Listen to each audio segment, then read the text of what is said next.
All right, at this point, we'll hold for just a second and give Kelly a chance to join us. Madeline, any sign of Kelly yet? Kelly's here.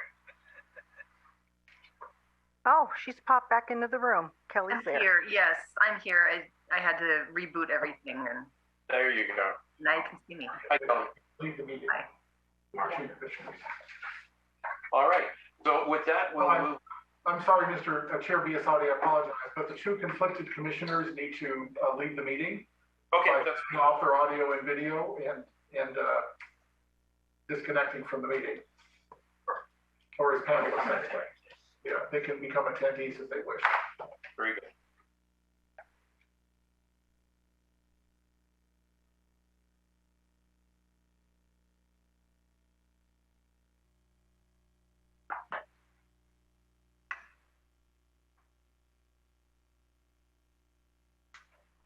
Okay, are we set to go? I can't quite see everyone. Not yet. I need to move Commissioner Morgan.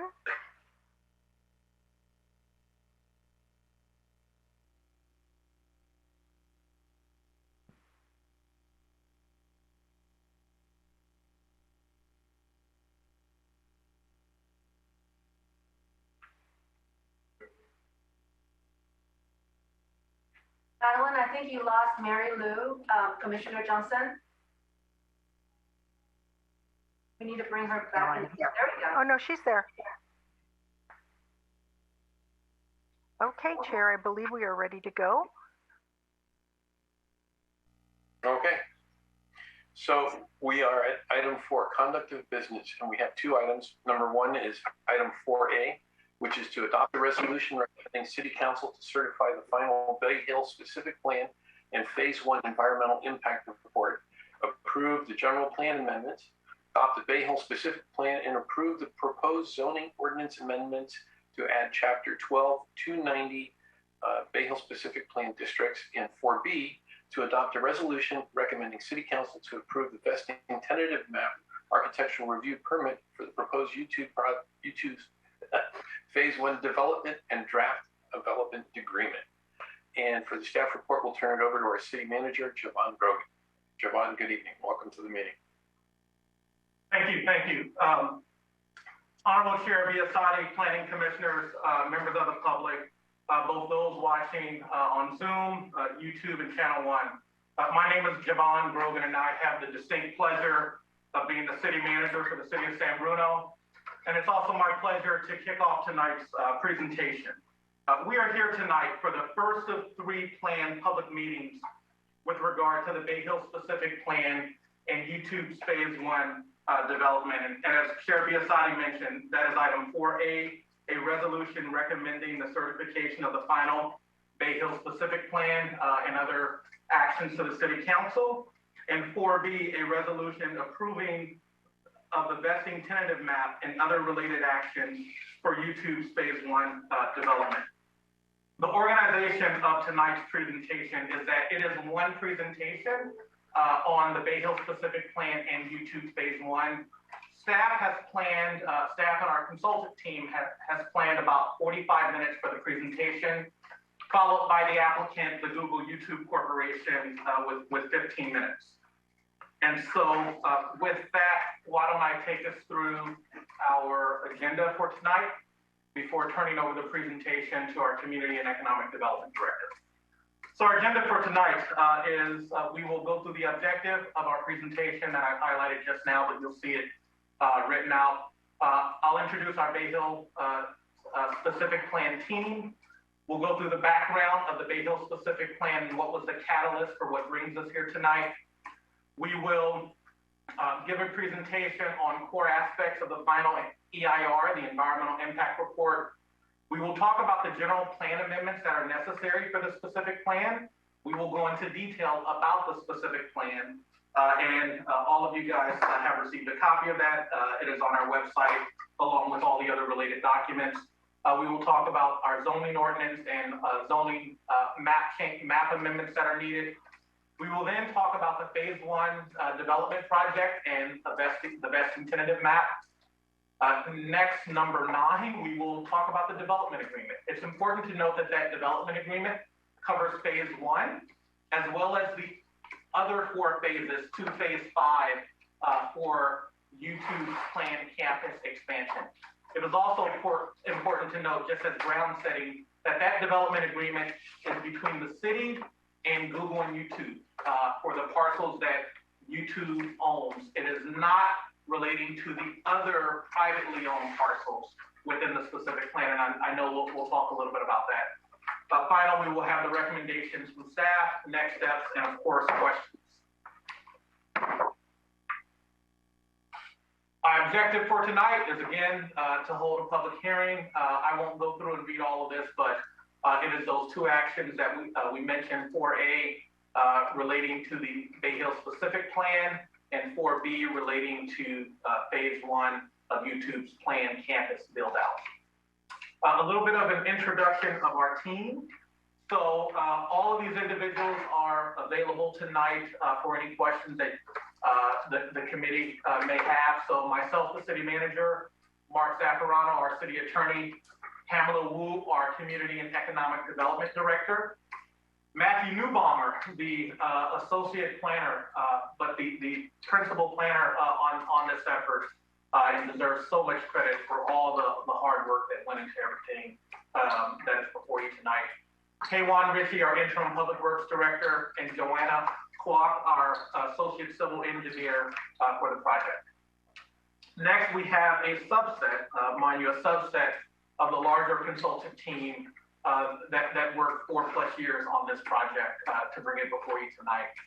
So there's Ed Schaefer from Burke, William, and Sorensen. He is a expert legal consultant that advised on the development agreement as well as other components of the specific plan. Heidi Mickelson, our environmental impact consultant from ICF. Elaine Costello from Management Partners, who served in a co-project management role alongside Dan Marks from Management Partners. We have Patrick O'Keefe, also from Management Partners, that supported our development agreement negotiations and came on later on in the project. He is here tonight as well as a resource to the commission. Taylor McAdam from Farron Piers, our transportation consultant, should you have any transportation related questions that staff cannot answer. And Terry Bottomley from Bottomley Design and Planning, our urban design consultant. And lastly, Jason Moody from EPS, Economic Planning Systems, our economic consultant on the project. So with that, I may proffer some additional comments as needed through the night, but I'd like to turn it over to our esteemed Community and Economic Development Director, Pamela Wu, who will go through the bulk of the presentation. Thank you, City Manager Rogan. Good evening, commissioners. I have the pleasure to present to you, as Jamal mentioned, this is really a true testament of a team effort. We wouldn't be here unless this is a true team effort. So I want to kind of let you know that I will be going through the majority of the presentation tonight with the assistance of other, and as Jamal mentioned, they're all available in the room for any questions that you may have later on. So let's start with the presentation tonight. We'll start with the background. How do we get to where we are today? Back in May of 2017, YouTube approached the city in proposing to build additional office buildings in the Bayhill Office Center, which necessitated a need to provide a comprehensive guidance for the entire 92 acres of land for Google YouTube's their growth in the next 20 years. As the planned area sits in the center of several major transportation hubs, adjacent to BART Station, Caltrans, Interstate 280, 380, major roadways such as San Bruno, El Camino, this specific plan will provide a regulatory framework for properties within the 92 acres. As I mentioned previously, the planned area is bounded by such big a boundary that totals about 92 acres. You're familiar with the aerial photo that shows to the west, looking from El Camino with this gentle slope going upwards toward the mountains. And the Bayhill specific plan will also provide provide guidance for future development. And since the Bayhill Office Center has been an employment hub for the city since the 1970s, this really is a way for the city to modernize the next 20 years. Through the specific plan, this will allow a total of 2.46 million square feet of new additional regional office development. Will also maintain the Bayhill Shopping Center and accommodate additional new expanded hotel uses. The overlay would also allow approximately 573 multi-family housing, in addition to establishing design standards that will shape and enhance public realm and also provides for transportation and infrastructure improvement. Part of the specific plan effort we'll talk about later also includes general plan amendment, creating a new zoning district to provide that consistency. This is a snapshot of how we get to where we are today. As I mentioned, this effort started in May into 2017, and you'll remember in between summer of 2017 to 2018, there were a number of public meetings, workshops, visioning statements. It really took a lot of the community's input and with council's direction to get to where we are today. In October of 2018, council held the first City Council and Planning Commission joint study session where there were a number of alternatives presented in the EIR.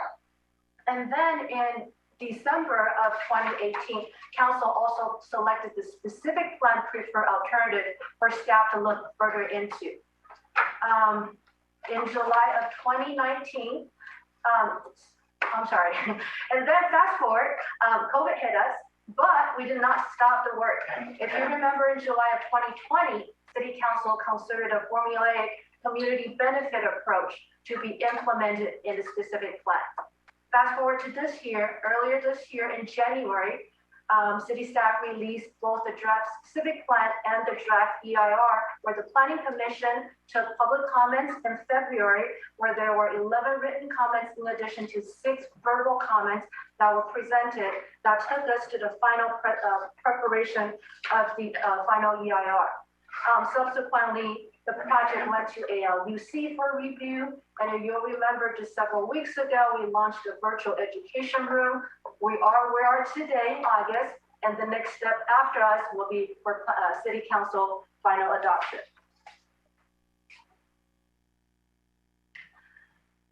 Next, we'll talk a little bit about the high-level final EIR that was prepared for the specific plan and the phase 1 project.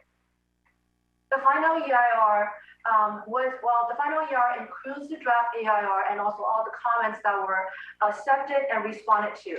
The draft EIR was publicly released in January for 45 days, complying with the state guidance, and also provides a program level analysis for the Bayhill specific plan, in addition to the project level analysis of phase 1. What does that really mean? That means for the overall 92 acres, we look at as a conceptual program level evaluation. But concurrent with that project was the phase 1 development, where more detailed analysis were conducted, where mitigations were addressed to bring the significant impact down to less significant impact level. The final EIR also evaluates the maximum office scenario versus the maximum housing scenario, where it provides analysis if there's no housing provided on site. The specific plan can yield approximately 4 million square feet of a new office, where if housing was provided, you're looking at about 3.5 million, without any changes to the existing retail spaces or hotel uses. The difference, of course, will be additional 573 multifamily housing if the housing scenario is selected. In the final EIR, there are also alternatives that talks about the no project. That's basically you do nothing, as is, no development alternative, and also the residential alternative, which is also equivalent to what we call an environmental superior alternative. Again, these are alternatives that council has weighed in to be included in the final EIR. And lastly, there was an increased height alternative. In the city of San Bruno, there is Ordinance 1284, which governs the overall height and also number of stories for any development. In the scenario that was studied in the EIR, if the height was to increase, that will require a voter initiative and approval, which will yield additional square footage. Without going into too much technical terms, I'm going to turn it over to the ICF consultant Heidi Mickelson to go over the rest of the EIR slides. Great, thank you, Pamela. Can everyone hear me? Yes. Wonderful. Good evening, Chair Biasotti and Commissioners. As Pamela mentioned, my name is Heidi Mickelson. I'm the EIR consultant with ICF. In the next couple of slides, I will be presenting you with a brief summary of the impact conclusions in the EIR analysis, the comments received on the draft EIR, and the contents of the final EIR. Starting here with the impact conclusions in the EIR analysis, I'll provide just a brief overview of kind of what the levels of impact are under CEQA. There's 4 levels of environmental impact established under CEQA. Level 1 is no impact, where there would be no impact on the environment. Level 2 is less than significant, where an impact would occur, but it would not exceed what CEQA refers to as the threshold of significance. Level 3 is less than significant with mitigation, which is where a significant impact is identified, but it's mitigated to a less than significant level with mitigation measures that are included in the EIR. And level 4 is significant and unavoidable. This is a term that is established by CEQA, and it refers to a significant impact that remains significant even after the application of mitigation measures. So when an agency decides whether to certify an EIR and approve a project, they generally focus on the level 3 and the level 4 impacts, which we have summarized for you here. So starting with level 3, as you can see in the case of the specific plan and the phase 1 development, several impacts were determined to be less than significant with mitigation, and these include impacts on air quality, energy, greenhouse gas emissions, hydrology and water quality, and noise. Other impacts that were found to be less than significant with mitigation that are not listed here include utilities and service systems, and in the case of the phase 1 development, transportation. Next slide, please. Impacts that were determined to be significant and unavoidable are shown here. These include air quality impacts that are specific to what we refer to as criteria air pollutants and toxic air contaminants. Just to provide a bit of background for folks on these terms, criteria air pollutants are 6 common air pollutants that are regulated under the Clean Air Act.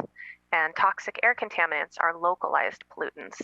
They're not regulated in the same way as criteria air pollutants, but they can cause health effects on sensitive receptors. An example is diesel particulate matter. It's important to note that the EIR does include mitigation measures that could mitigate these impacts to a less than significant level.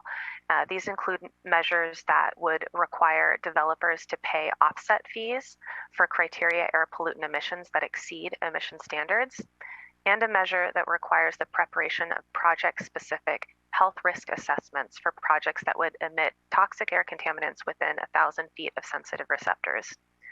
If these mitigation measures are successfully implemented by future projects, these impacts could be reduced to a less than significant level. But because we don't know at this time and with certainty whether offset programs would be available in the future and whether health risk assessments would be able to fully mitigate the impacts of any individual project, the EIR conservatively concludes that these impacts would remain significant and unavoidable. The EIR, with regard to the last bullet here, the EIR also concludes that transportation impacts associated with vehicle miles traveled would be significant and unavoidable for the specific plan. And this is even with implementation of a mitigation measure that requires tenants to implement transportation demand management programs, or TDM. Essentially, in order to have a less than significant VMT impact, a TDM program would need to achieve a 43% drive alone rate. And while this could be possible for some tenants, including YouTube, which does have a very robust TDM program, the EIR recognizes that not all tenants would be able to achieve this level of trip reduction, hence the significant and unavoidable conclusion for the specific plan. There were no significant and unavoidable impacts identified for the phase 1 development, which means that all impacts would be less than significant or less than significant with mitigation. And the last bullet here notes that when an agency approves a project that would result in significant and unavoidable impacts, CEQA does require that agency to adopt what is called a statement of overriding considerations. The draft SOC is included in your agenda package, and it describes the reasons for approving the project despite its significant environmental effects. These can generally include economic and policy considerations such as job creation and housing development. Next slide, please. Moving on to the contents of the final EIR. The final EIR includes responses to the comments that were received on the draft EIR. The city received a total of 11 comment letters on the draft EIR. These include 4 comment letters from public agencies, including the Bay Area Air Quality Management District, Caltrans District 4, the SFO, and the San Francisco PUC, Public Utilities Commission. We also received comment letters from 2 organizations, including the Sierra Club and YouTube. YouTube submitted 3 separate comment letters, and YouTube's comments comprised the majority of the comments received on the draft EIR. We also received comments either in writing or verbally at the February 16th Planning Commission hearing from 9 individuals. The final EIR includes written responses to all of these comments in Chapter 3 of the final EIR. Revisions were also made to the draft EIR in response to the comments or as staff-initiated changes. Those are all included in Chapter 4 of the final EIR. All of the revisions that were made to the draft EIR clarified or amplified the draft EIR analysis, and the revisions did not change the conclusions of the draft EIR and do not require recirculation under CEQA.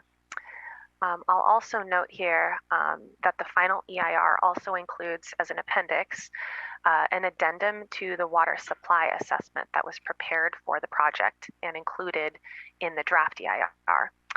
We didn't receive any comments on the draft EIR's water supply analysis, but the water supply assessment addendum was prepared at the request of city staff in recognition of the fact that the statewide water landscape, as I'm sure we all well know, has changed quite notably since the original water supply assessment was prepared for the project in 2019. The WSA addendum, which is based on the city's draft 2020 Urban Water Management Plan, which is scheduled for approval later this year, confirms the findings of the original water supply assessment, specifically that sufficient water supplies would be available to serve the project, including during multiple dry year conditions. Lastly, the agenda packet also includes the required findings under CEQA and the final mitigation monitoring and reporting program, which lists the final mitigation measures required for the specific plan and the Phase 1 developments in the EIR. And with that, I will hand the presentation back over to Pamela. Thank you, Heidi. So next we'll talk a little bit about general plan amendments. You may wonder why we're amending our general plan if the specific plan is not consistent with it. I should remind you that our general plan was last updated in 2009. As I mentioned earlier, this effort to do a comprehensive guidance for the future development of the Bayhill specific plan area came in 2017. In the planning world, we want to provide consistency from the guiding document, which is the general plan, to the specific plan and the zoning ordinance. By introducing the new specific plan, we realize the general plan will be out of turn and become inconsistent since we're introducing 2 new land use designations that will be the Bayhill Regional Office and also the Bayhill Neighborhood Commercial Land Use Districts. And also there will be allowing housing in the housing residential overlay, as this was not previously stated in a general plan. So really the general plan amendment that's part of the packet or the approval is a text amendment to provide that consistency of all the relevant city planning documents. Next, we'll go into the high level of the different chapters of the Bayhill specific plans. Again, as I mentioned, this really is a community effort where everyone has put in their vision of how the specific plan should be shaped out. The specific plan is based on the vision statement and the guiding principle, and every chapter that was developed is based on these thoughts to promote a vibrant and mixed-use walkable district, to enhance the public realm and promote quality design, so that we'll have a multimodal mobility. We'll talk more about what that really is, to foster a housing development, if that's a possibility, and to integrate Bayhill with the greater San Bruno community to provide amenities such as the Cherry Plaza, and also to ensure that the city receives positive physical benefits from the overall development. And in general, the specific plan will provide an optimal long-term development path. As I mentioned, I have a strong team behind me to bring you this project. With that said, I am going to turn the rest of the specific plan overview to Elaine Costello to give you a more detailed presentation. Elaine? Hi, thank you, Pamela, and thank you, members of the commission and chair of the commission. So the specific plan document, which the members of the commission have, has 7 chapters and an appendix. And I'm going to focus on the major policy directions within that document by starting with land use. And Pamela has already mentioned, you know what, next slide, thank you. She has already mentioned that the plan will permit 2.46 million square feet of additional regional office development allocated on a parcel by parcel basis. And the reason that we, and when I use the term we, I just want to reiterate that I am speaking for our team. We gave a lot of thought to this. We really analyzed whether this amount of development could be accommodated successfully. And we realized, especially given the plan area has excellent access to regional road transportation and transit, both BART and Caltrain, which is extremely unusual to have both of those available. And of course, YouTube's interest in creating a campus and their, very strong record of having very robust, efforts to minimize people coming to work in single occupancy vehicles. We reached the conclusion that Bayhill is a good location for redevelopment with new office buildings. And so if we look at the next slide, you can see that light orange color is the, is that new land use designation of Bayhill Regional Office. And, I just want to point out those, you see the little gray markings?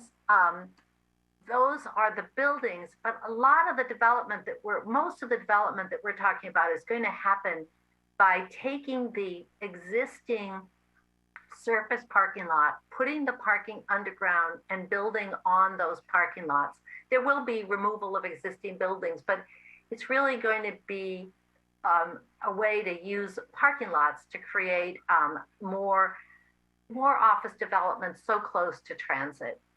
So in addition to, while we're still on this map, I'm just going to point out that Pamela also mentioned the residential. And, and she also pointed out, and I want to just reiterate that one of the big breakthroughs with this plan was allowing residential, because it became clear in the public meetings that that was something that the public had wanted as an option on this site. So the plan allows a total of 573 units. Some of them are allowed on the 210 of them on the as a mixed use on the shopping center. And that mixed use has to take place without reducing the amount of commercial square footage. We heard loud and clear that maintaining the existing shopping center commercial square footage was very important to the community. So we made sure that that's a policy in the plan, but we also allow for residential to be built on the site as a part of a redevelopment of the project at some time in the future over the 20 years that the plan will be in effect. And so there's some housing there. And then along San Bruno Avenue at 801, 851 Traeger, you may not know, but they're basically on both sides of Traeger Avenue along San Bruno Avenue. There's also another residential overlay, which would allow another 363 housing units to be developed. So we have we felt that the focus in the plan was to put residential near existing residential, so that when people would move into this area, they would be close to services, they would be close to another neighborhood, they wouldn't be isolated in an office park. So then that was our approach. The other thing that we felt was really important was to keep the existing, as you know, there is a hotel on this site close to the El Camino. And we keep that as a permitted use, but we also allow additional hotels. And in fact, you know, we built some flexibility into the plan. 20 years is a long time. And so, for example, one of the areas of flexibility is we have about 181,000 square feet of unallocated square footage, which is prioritized for hotel and retail uses. So it allows flexibility over time to be able to come in and do some additional hotels and additional retail. And another piece of flexibility is for the office. We allow pretty limited, but we have it there, a transfer of development program. So that, you know, if at some point a property owner discovers, well, I'd really like to have a little less on this site and a little more on that site, we've built that in. So we don't have to the city doesn't have to come back and amend the plan for small changes. So we tried to be looking at what works today, but also what will work in the future in terms of land use. So we can move on to the urban design slides, because I covered those two. Yeah. And if we could go to the next slide, that would be great. The one that shows a picture. Okay. So one of the things with adding this much square footage, and really the goal, how do we keep people out of their single occupancy vehicles? And how do we keep this from becoming auto oriented? We're putting the parking underground, but one of the things we really wanted to do, and we knew it was important to the community, was to create a very walkable Bayhill area, so that people would, you know, tree-lined streets designed to be interconnected with public spaces, and street trees, buffered sidewalks, frontage landscape, pedestrian-oriented lighting, and particularly one of the things, can we go back to the previous slide for a second? The picture of the enhanced, thank you. If you look on Bayhill and Traeger and Elm, you see this sort of thicker green lines. That's a greenway, which would be a continuous, publicly accessible, privately owned and maintained linear open space.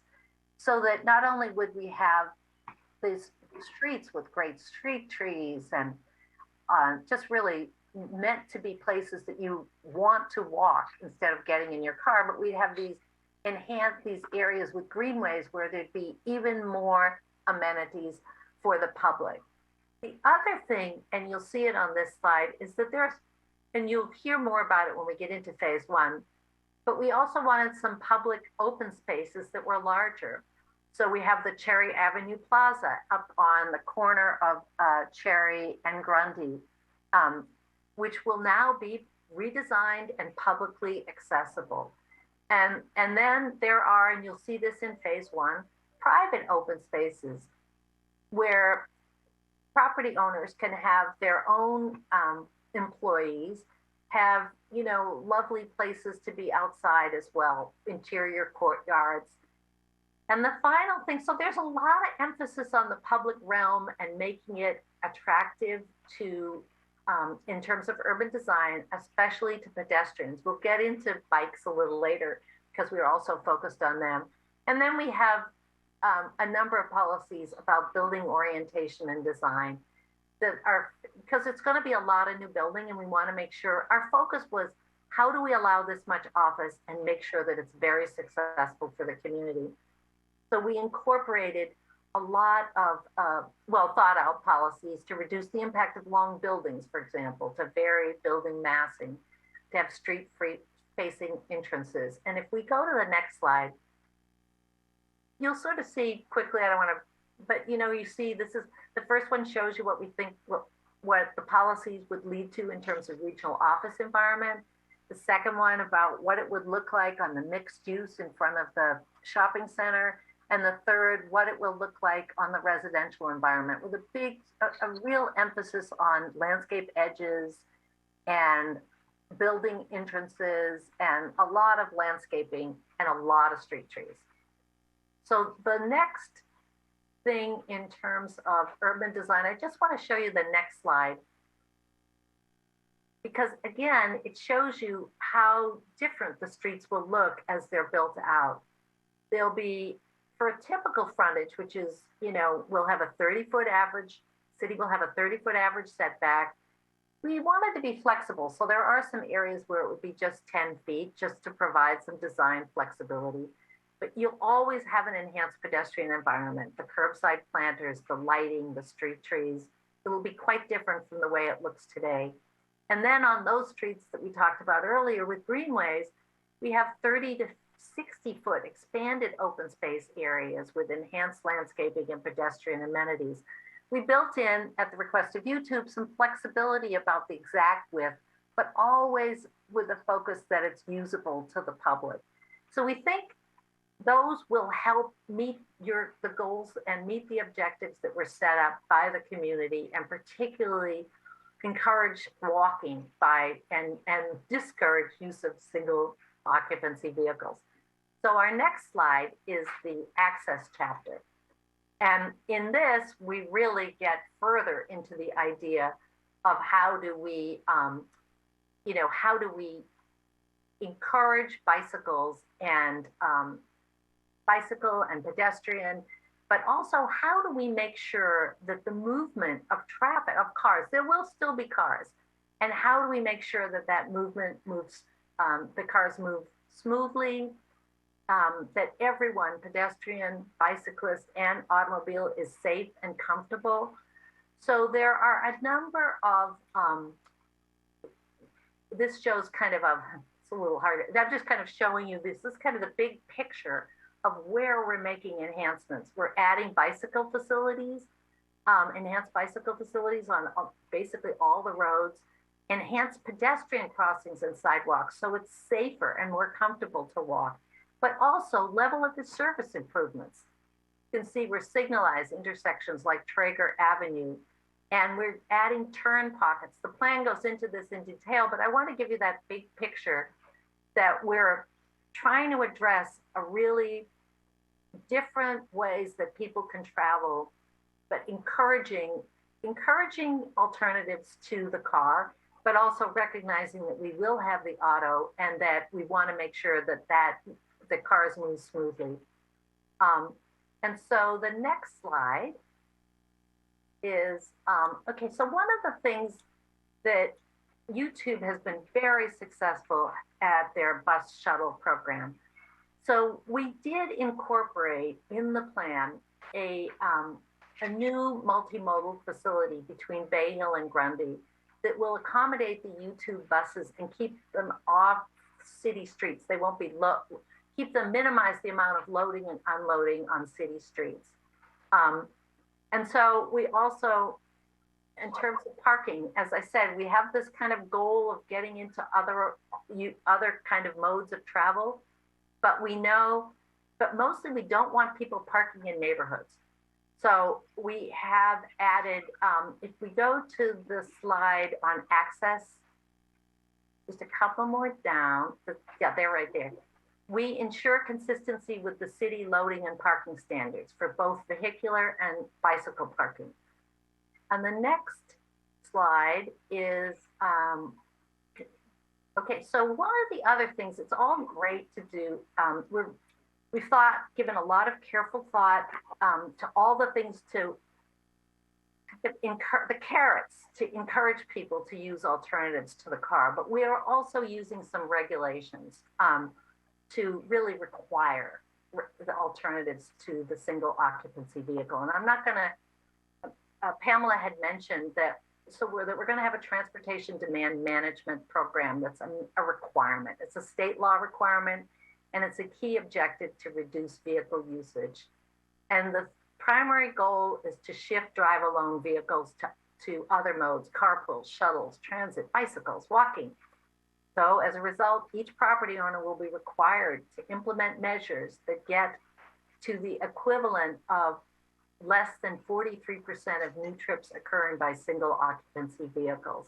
And that whole program will be carefully monitored. And if property owners don't meet it, they will be required to make mitigation payments. So this is a combination of trying to create a physical environment that encourages bicycling, walking, and and discourages single occupancy vehicle, but make sure those cars flow smoothly, but also sort of says we need to really make this happen because it's important to the community to not have a lot more cars on the roads. And again, a big advantage of doing a specific plan, if we can go to the infrastructure slides, a big advantage of doing a specific plan is that you look very carefully at making sure that all the services and facilities and infrastructure improvements that are needed to service the development will be provided, either by the developer doing it themselves or by the city doing capital improvements with the developer paying for their fair share of those improvements. And this was something that was worked on very carefully by a very large team. If we can go to the next slide. We spent a lot of time looking extremely carefully at water supply, wastewater improvements, stormwater. For example, in this plan under stormwater, we have a requirement that projects demonstrate no net increase in stormwater discharge to the public system. So we have a pretty rigorous approach to infrastructure. Dry utilities, parks and recreation, publicly accessible, privately owned open space, police protection, fire protection, libraries, schools. We looked at all of these and made sure that they will be adequate for the project and for the build out that's allowed in the specific plan area, and that if there are enhancements that need to be made, they are made either by the private developer or the private developer pays their fair share of that. And I'll get into a little bit more in implementation of how that will be paid for. In environmental quality, Heidi Mickelson has already talked about, we had an EIR, very careful EIR done, and we took a number of the policies of that EIR and actually put them in the plan, and they're shown with a little asterisk in the plan. And they cover things like noise, hazardous materials, air quality, greenhouse gases, archaeology, geology. I'm not going to go through each of them, but what I want to sort of give us an overview is how carefully this team worked to make sure that the environmental quality, Bayhill's environmental quality, will be enhanced through this new development. And then, okay, so one of the really important things in a specific plan, which is really unique to this type of plan, is the focus on implementation. Making sure, as I said earlier, that necessary public infrastructure, amenities, and services are provided as new development occurs over time, and the development pays the full cost of the improvements and services that they require and will be using. So, for example, if we can go to the next slide. In the staff report, we did establish infrastructure and service costs very carefully with a large team of folks, including access and connectivity projects, water supply, stormwater, that these projects that we're listing here are actually the public improvements that there are going to have to be some public improvements to city water supplies, but we want to make sure that the properties in the Bayhill specific plan area pay for their share of those enhanced public facilities. And so to do that, to implement that, the plan establishes an area development impact fee program, and that makes sure that as each project comes along, it pays its share. We've laid out what that share is.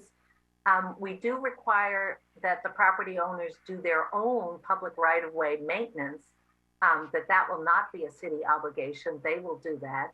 And that we have also identified where facility dedications and easements need to be done. The next slide talks about something that's really unusual in a specific plan and very beneficial, we think. And last July, it was July of 2020, the council approved the incorporation in the specific plan of a community benefit program. And that community benefit program, everything I've been talking about right up until now and our whole team has been working on are services and facilities that will be needed by the development in the plan. The community benefit program is different. It says this project will have large impacts on the rest of the community. We want to make sure it has a large benefit on the rest of the community, and it creates funds that can be used to provide community benefits outside of what's needed just to serve the project. Very different. So each office use will pay $35 square feet per square foot of gross building space above what's allowed by the current zoning.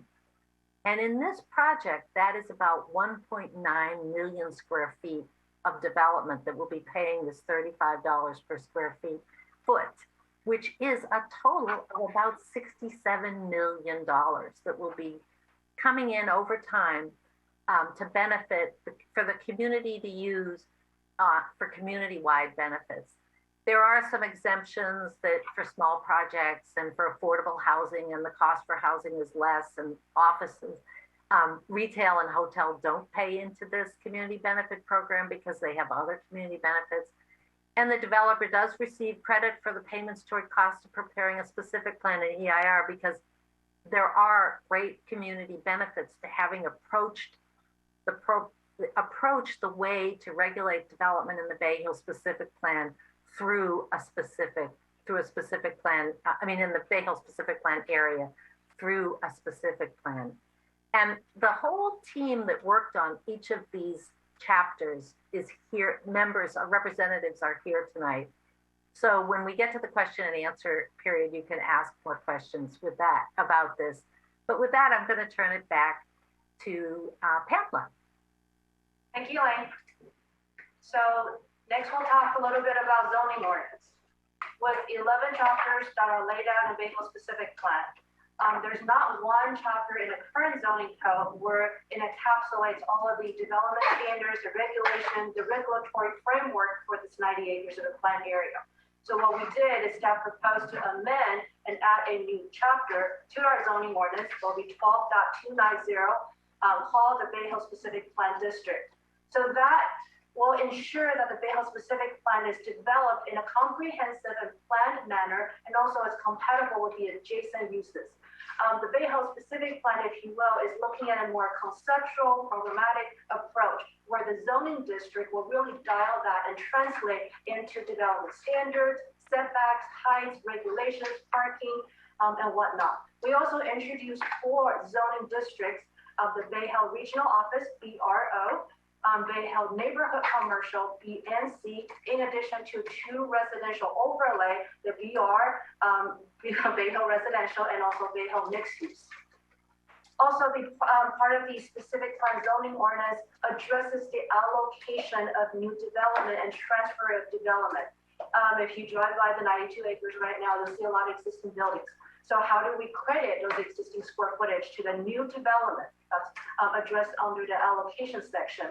And also, as I mentioned, we have specific standards that talks about setback, high lot coverage, minimal setback, landscaping, if you will. And this really is to provide an overall comprehensive regulation that creates a cohesive design for the entire 92 acres. As I mentioned earlier, maybe I haven't, but YouTube owns the majority of the 92 acres, but not everyone is part of, not every property. So by having the zoning standard in place, this will ensure future developers or other property owners to also adhere to these guidelines. What's unusual about the process that city team undertook is that concurrently with the preparation of a specific plan, the YouTube team has been working on what we call the phase 1 development. So the phase 1 development is really to realize the guidelines and the standards that's been discussed and prepared in the Bayhill specific plan, translate that to the real action to a construction project. So the phase 1 development, we call it, will include 2 3-story office buildings totaling about 440,000 square feet of new office and 3 levels of subterranean parking. Total parking that will be provided is approximately a little shy of 1,900 spaces, and this will replace the existing parking spaces on 900 and 1,000 Cherry at a 1-to-1 ratio, and all of the new office development will comply with the current parking standard to provide 3 spaces for each 1,000 new net office spaces. As it's allowed in the recently amended parking design chapter, Google has proposed to use a combination of standard spaces, tandem parking, in addition to mechanical parking.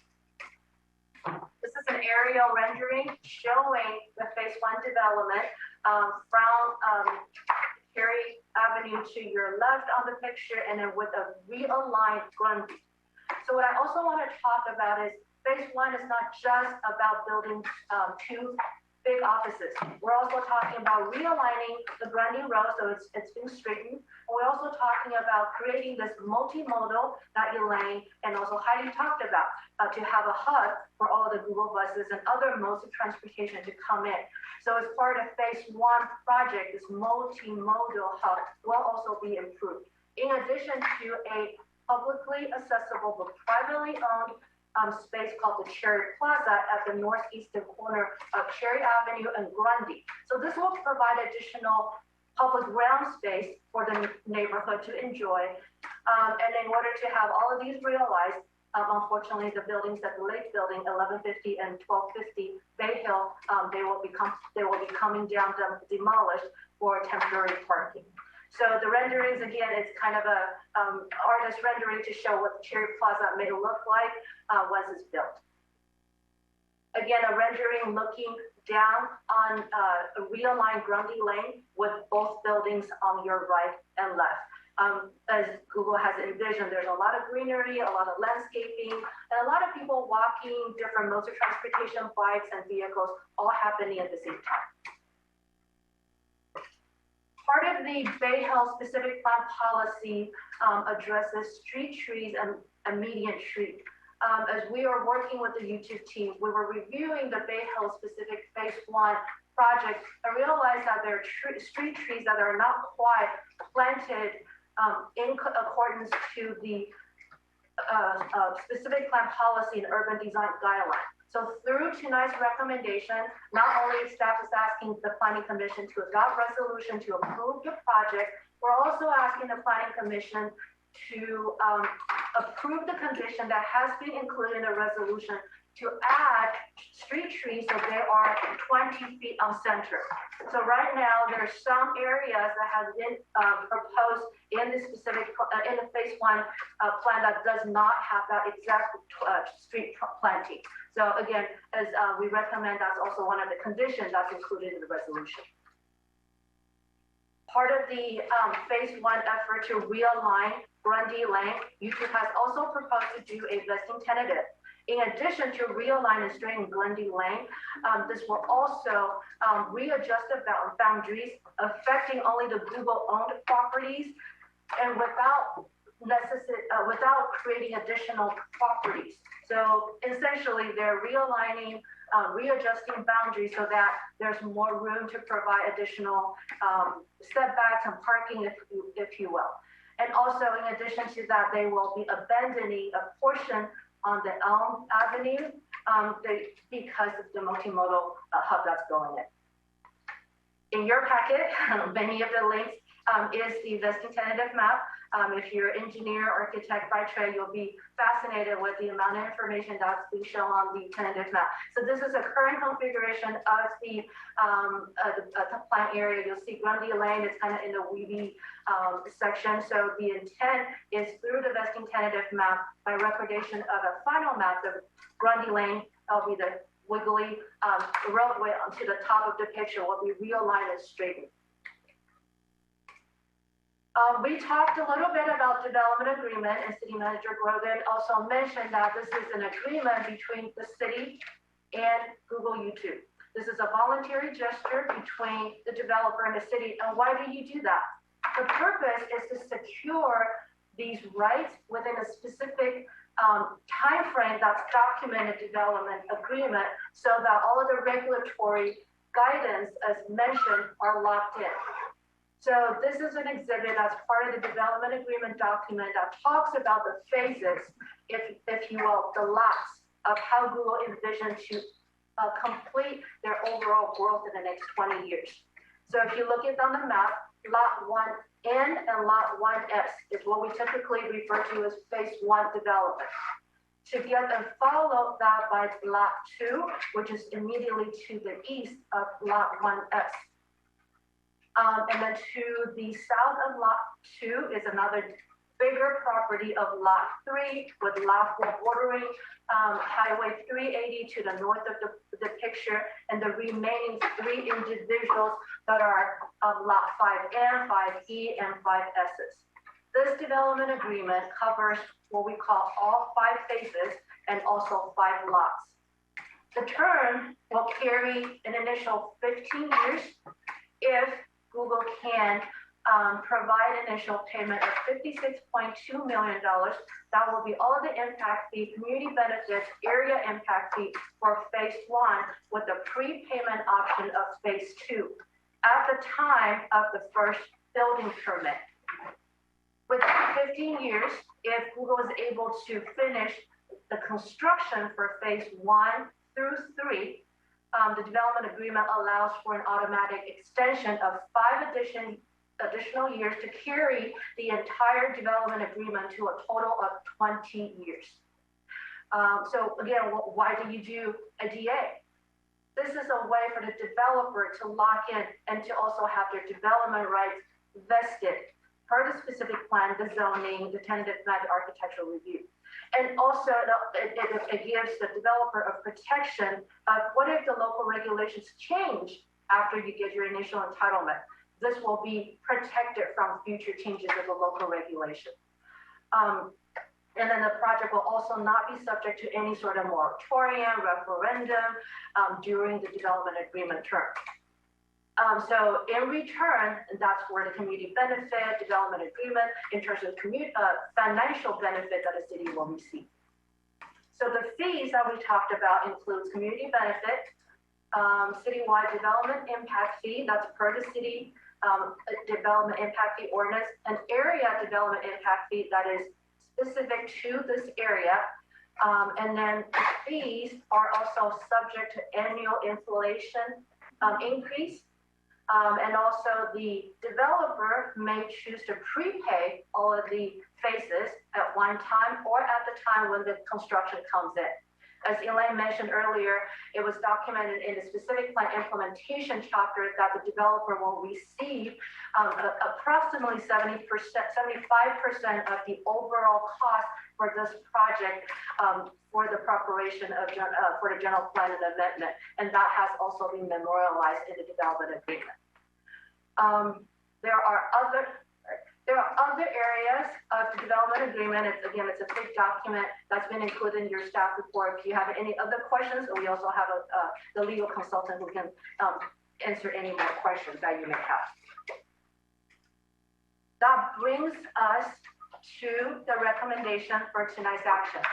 As we mentioned earlier, you have 2 items before you where your staff recommends you to take 2 separate actions to adopt a resolution. For item 4A, we're recommending you to adopt a resolution to recommend approval to City Council, certifying the final EIR, approving the amendment to general plan, adopt the Bayhill specific plan, adopt the zoning ordinance and the zoning map amendment to Act Chapter 12.290, and also to adopt a resolution for item 4B to recommend to City Council to approve a vesting tentative map, an architectural review for the phase 1 development with the condition adding additional street trees and also to add the development agreement. One amendment to our recommendation is that we just realized that in the conditions of approval, Exhibit A to the resolution for phase 1 development, staff has made a reference to a high-low street tree installation, which we recommend that to be deleted since there has been more communication between the city team and the Bayhill team since the preparation of staff report. Lastly, I would like to point out that since the preparation of staff reports today, I have received 3 letters in support of the project. The first letter was received from Leslie Padamia, part of the San Bruno Community Foundation, in full support. I have forwarded the letter to the Planning Commission. If you like, I'll be more than happy to read it, let me know. And also a second letter from the Regency Centers representing the Bayhill Shopping Center, also in full support of the Bayhill specific plan. And also encourage the Planning Commission to recommend council to adopt a specific plan and certify the EIR. I also understand that the Chamber of Commerce Chair, Kristen Cohen, is also in audience, and she has wrote to me, just in case she cannot make it in person, she would like to also express her support for the project.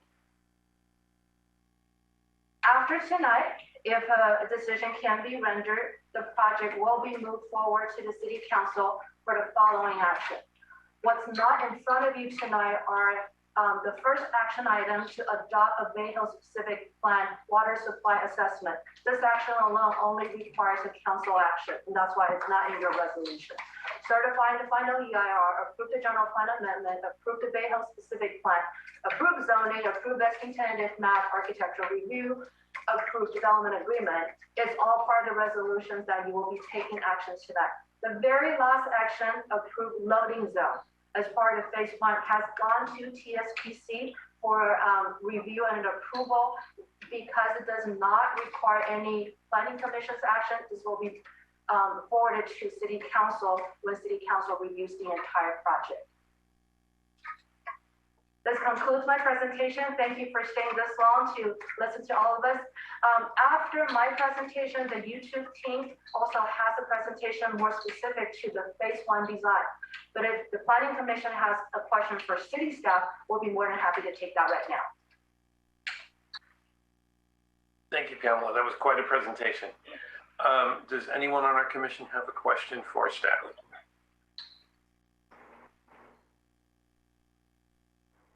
Anyone? Okie doke. Why don't we? I have a question. Oh, please go ahead.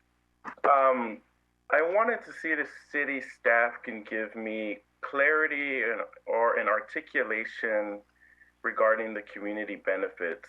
What are those tangible benefits, or what would they be? I know it could be up to, it was $35 per square foot, total of possibly $67 million. I know that the community letter from the Community Foundation had echoed some of the community benefit. I don't know if those are the same thing, but I'm wondering if I can get just more clarity and more context of what those benefits are and will be. Thank you, Commissioner Marco Durazo. Javon Brogan, City Manager. Why don't I take the first piece of that? Let me begin by saying you mentioned community benefits and reference the dollar amount. I'll go there, but let me just step a little bit on the balcony to articulate overall community benefits. That is not, let's say, the negotiated community benefit formula. It's important to note that the structure of what we're talking about, the Bayhill specific plan, while it began with a request from YouTube, the specific plan is very much a city document. It is city staff and consultants hired by the city that developed the guiding principles that were on slide 21, and that ensured in negotiations with YouTube for the parcels that they own, that those public benefits, the public realm, ensuring the improvements to infrastructure, ensuring the civic plazas, those sort of community benefits that may be privately owned, but still our community will enjoy, are part of this overall plan. And so I think that's sort of important to note. There are a number of community benefits built into the private improvements that are being made. Specific to the community benefit program, and that's that $35 per square foot for office, or $10 per square foot for residential. As was mentioned by, I believe, Elaine Costello, that a discretionary action like this, where we are providing additional development intensity to private property owners, gives the city the ability to include within that community benefits that extend beyond the project area. And so what we're talking about when we talk about the formulaic community benefit formula are dollars that the city will receive that they can allocate beyond the planning area. And so with regard to office, we did mention that it is approximately $67 million for the entire office square footage. What's before you in item 4B, which is the development agreement specific to YouTube, is that community benefit program for YouTube. They are the applicant, they are the partner, albeit with letters like the one that the director just read from the owner of the Bayhill Shopping Center. Other owners are in support of it, but YouTube is the owner that we have before us that has requested the specific plan or requested additional entitlement and is moving forward with projects.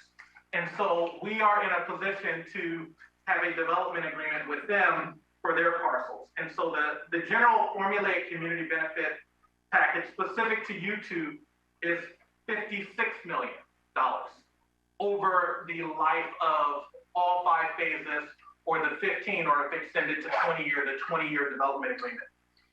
In addition, what was mentioned in the required prepayment for phases 1 and 2 is for phases, what's listed on Exhibit B, 1 north, 1 south, so that's phase 1. And then phase 2, there's a total of approximately $25 million of community benefits that the city would receive when the horizontal permit, the foundational permit for phase 1 is granted. We anticipate that will be sometime in 2022, so next year. So that community benefit for the YouTube part, phase 1 and 2 of approximately $25 million we would receive in 2022. That money will be subject to allocation by the city council for benefits citywide. And so, as you know, as a community where unfortunately the need has far outstripped the resources for quite some time, 25 million is a lot of money, but when we look at all of our needs citywide, it doesn't come close to covering all of them. And so we will be, should this plan be approved, having conversations with the city council about where to allocate those dollars subsequently. And so it's also important to note that cities do not often have this opportunity where you're doing a specific plan and you have an entity that is going to, that has active plans to build out a project. Sometimes specific plans are done and you have a developer building the building on spec, or maybe multiple property owners where you do not have the ability to have such a significant community benefit and even a front loading of that community benefit sort of tied very much simultaneous to the approval of the specific plan. I hope that answers your question and maybe a little bit more. Yes, thank you very much. All right, do we have any other questions for staff? I do, through the chair. I was just wondering really quickly, in one of the very first slides that Pamela presented, there was the mention of the max housing scenario and then an alternative, the residential alternative. And I was hoping staff could clarify the difference between those two. So I think what you're referring to, and let's clarify, Kelly, or Commissioner Levine, what you're referring to is not actually the housing inventory, with regard to what's built into the specific plan, the housing overlay, right? That's correct. Yes, it didn't occur to me that it seemed as though the max housing scenario was kind of a subsection of the specific plan, and then the residential alternative was a completely different alternative that had been posed for the EIR. But I just wanted to clarify these two things as I'm kind of quantifying the need for housing as I'm hearing the presentation. So you're right. So there are two different things. So there is the residential overlay that's already being built into the specific plan. If the residential overlay is to be realized, the city could be looking at approximately 570 through 73 multi-family units.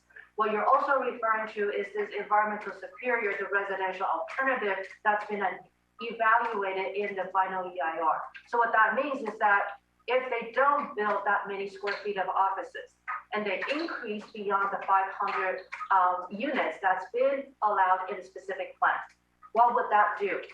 It's kind of a requirement for the final EIR to have alternatives. As you remember, I talked about the timeline where City Council provided direction to the CEQA consultant on which alternative should be studied. They're looking at the same goal, but two different things. So there are residential overlay allowed in a specific plan, but the residential alternative study in the final EIR was really at the infancy level, looking at the possibility. So the final EIR really did not address what if the Bayhill specific plan don't have that many square feet of office, but have a lot more housing. The same thing with kind of a height increase. What if a voter initiative was adopted to remove the 3-story and the 50 feet requirement? But the final EIR did not address any of these alternatives to say, what would that outcome be?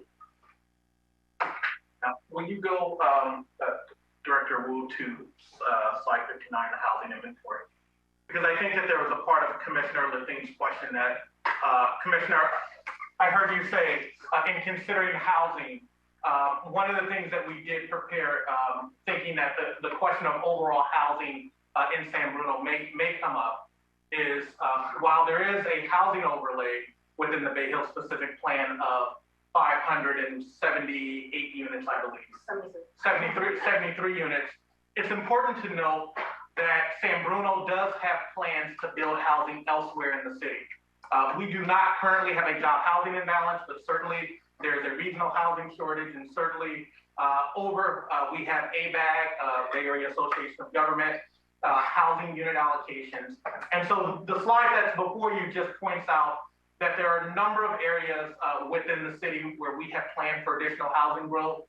And probably the best place to start is our transit corridors plan, which was adopted by the city council some years ago and even ratified by voters, because this city actually increased density and height along its transit corridor near Barton, near Caltrain, near El Camino Real, and downtown. And so there is 1,610 units that is an existing allowable units within the transit corridors plan. In addition, recently, the community and the commission may know that the city put out a Reimagining San Fran pamphlet where we are articulating for 1,000 housing units on a revitalized San Fran. There's an approved Mills Park development of 429 units. There's the high school district looking at various ways to reuse Crestmore High, proposals of up to 200 single family homes. There is the Ingall site, a former school site where the San Bruno Park School District has a purchase and sale agreement with Pulte Homes, and they are currently working with the Community and Economic Development for 200 housing units.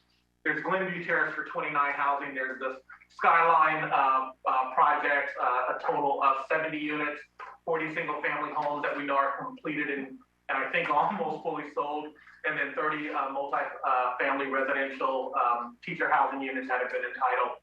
And then a number of other projects, right? There's a 111 San Bruno Avenue and our Aperture project. But San Bruno does recognize that we do sit in California and in the region where housing is needed.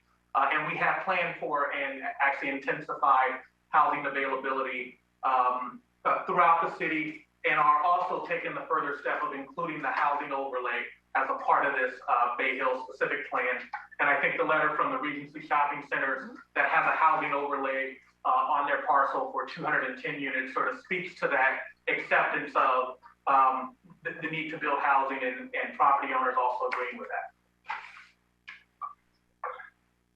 Thank you. I appreciate that the context of the housing, the larger picture of the city. Yeah, that clarifies my questions for now. Thanks. Thank you. Are there any other commissioners that have questions for staff? Go ahead, Commissioner Madden. Hi. Yeah. So still a little bit confused here. I believe if I'm understanding right, there's two large payments, one of 67 million, another of 56 million. Is that correct? Commissioner, that was a question about the development agreement, correct? So with the YouTube development agreement that is a part of the 4B action, there is an agreement that YouTube would prepay phase 2 when they pull the foundational permit for phase 1. And again, we expect that to happen sometime in 2022. The answer that we gave to Commissioner Durazo's question was the amount of that payment that would specifically be in the community benefits bucket, that $35 per square foot, and that is 25 million. The answer to your question is how much overall will be in that first payment for all of the fees due for phases 1 and 2. The answer to that question is 56 million. That includes the development impact fees, the affordable housing fees, or what we also call commercial linkage fees. I believe that amount just for affordable housing for phases 1 and 2 is 9 million. And that also includes the Bayhill area diff. That area diff funds YouTube's portion of infrastructure requirement within the Bayhill specific plan for phases 1 and 2. And so that entire sort of first payment is 56 million. 25 of that is community benefits, but then there are other payments that would be due for other phases. I guess a high level of that, I would refer you to Exhibit D as a part of the 4B package. It has a summary of the required payments from YouTube with respect to the development agreement. The total over the life of the 20-year DA, if they take the 5-year extension, is 130 million. And that's broken out in various columns. And so you'll see that the total community benefits over that entire cycle, all 5 phases, is 56 million. And again, 25 of that would be prepaid for phases 1 and 2. I hope that answered your question. If we need to clarify, we absolutely will. Yeah, it's really difficult to follow along verbally without seeing it. Basically, the bottom line I have is, you had a slide up there earlier that showed how much it costs to, fix the streets and whatnot and make all those improvements. And you said they're going to pay their fair percentage of that. Who pays the remaining percentage of that? Is that all? I just want to make sure that we're not putting the city on the hook for stuff we can't afford when we already have a lot of other stuff we need to take care of. So from what I'm hearing, you're saying 130 million total will be paid. 25 million of that goes to the city for the council to decide how to use however they please, and the costs of public streets and things like that, or is that too simplified? It's a high level simplification. There's one clarification of the 130 million, which is the entire fee amount for development impact fees, affordable housing fees. You said 25 of that is community benefits. That 25 is only for phases 1 and 2. The entire community benefit portion of that 130 million is 56 million. And that's clarified on Exhibit D.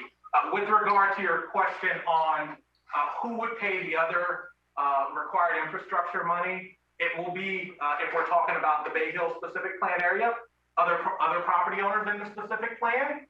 If we're talking about the city's comprehensive development impact fees, it would be all developments across the city would pay into that for every project. That is something this city did.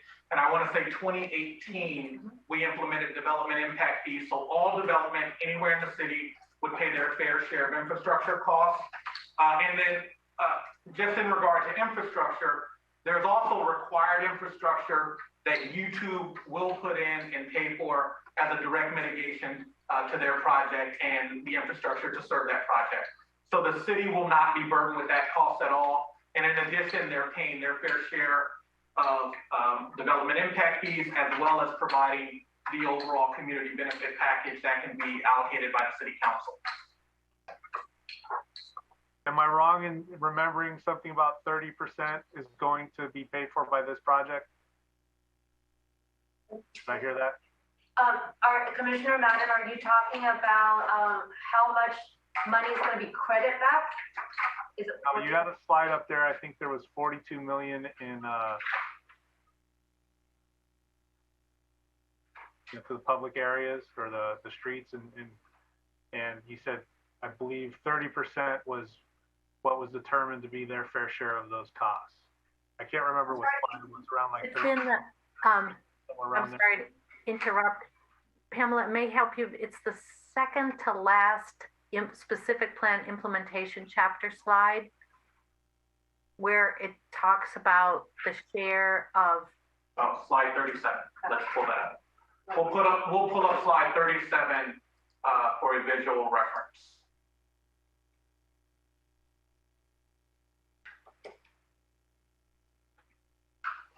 It would help if I shared the screen.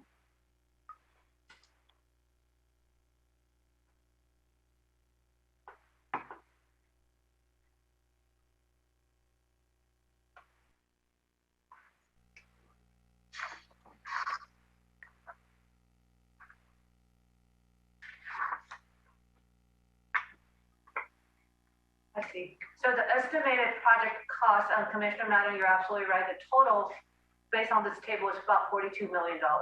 Right. Okay. Who is paying the 30 million that we don't show here?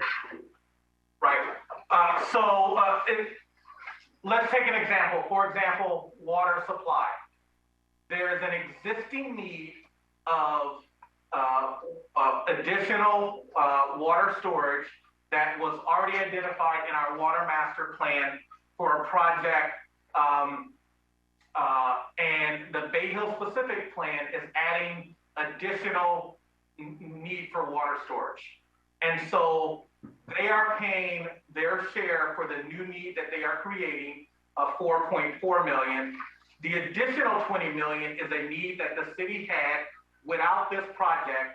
That cost in that project has already been identified and is a part of our existing water rates.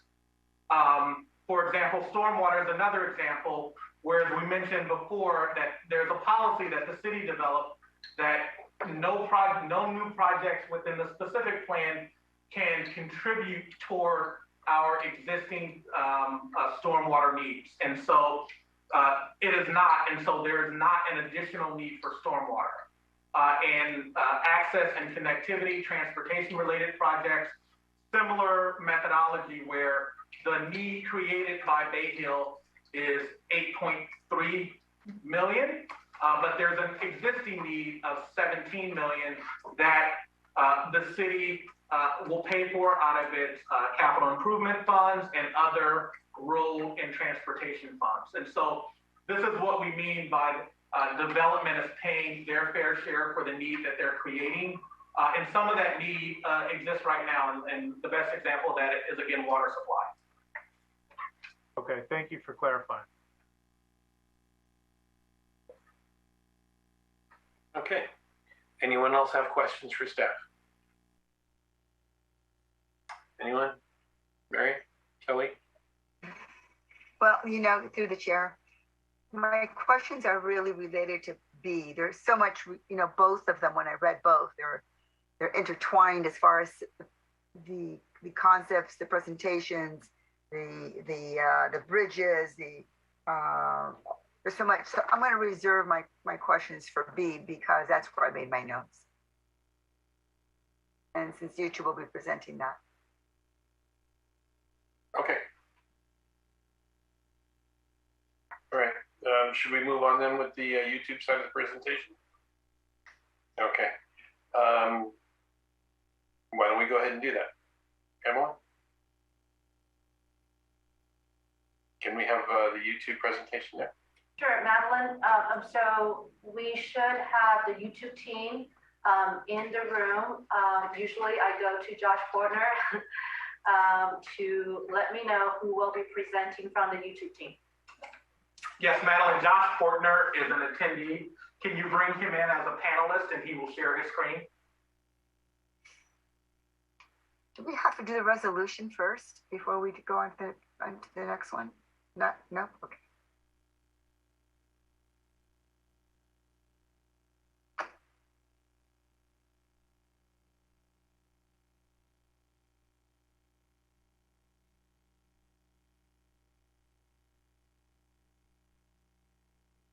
Hello, Josh, can you hear us?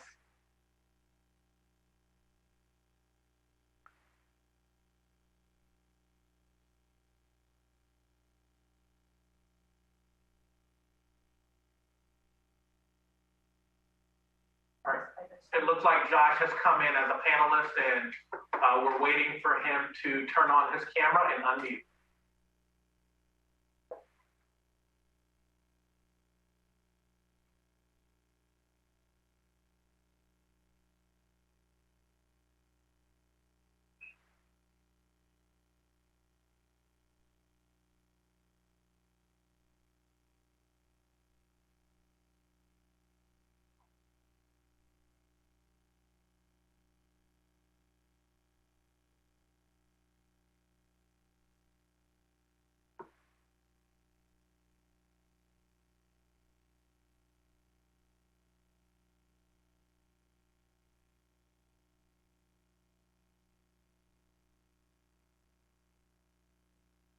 Okay, Madeline, it looks like Josh left and is now Indy again. Hi, Josh. Good evening. Can you hear me? Yes. Yes. Oh, fantastic. I apologize. Google, YouTube, we love Zoom, but it is sometimes can be difficult to utilize. If I could also have 200 individuals brought in as panelists who are attendees. Patrick Flynn will be doing the presentation portion of our slides, and Chris Sharples from Shop Architects will be joining us as our principal architect.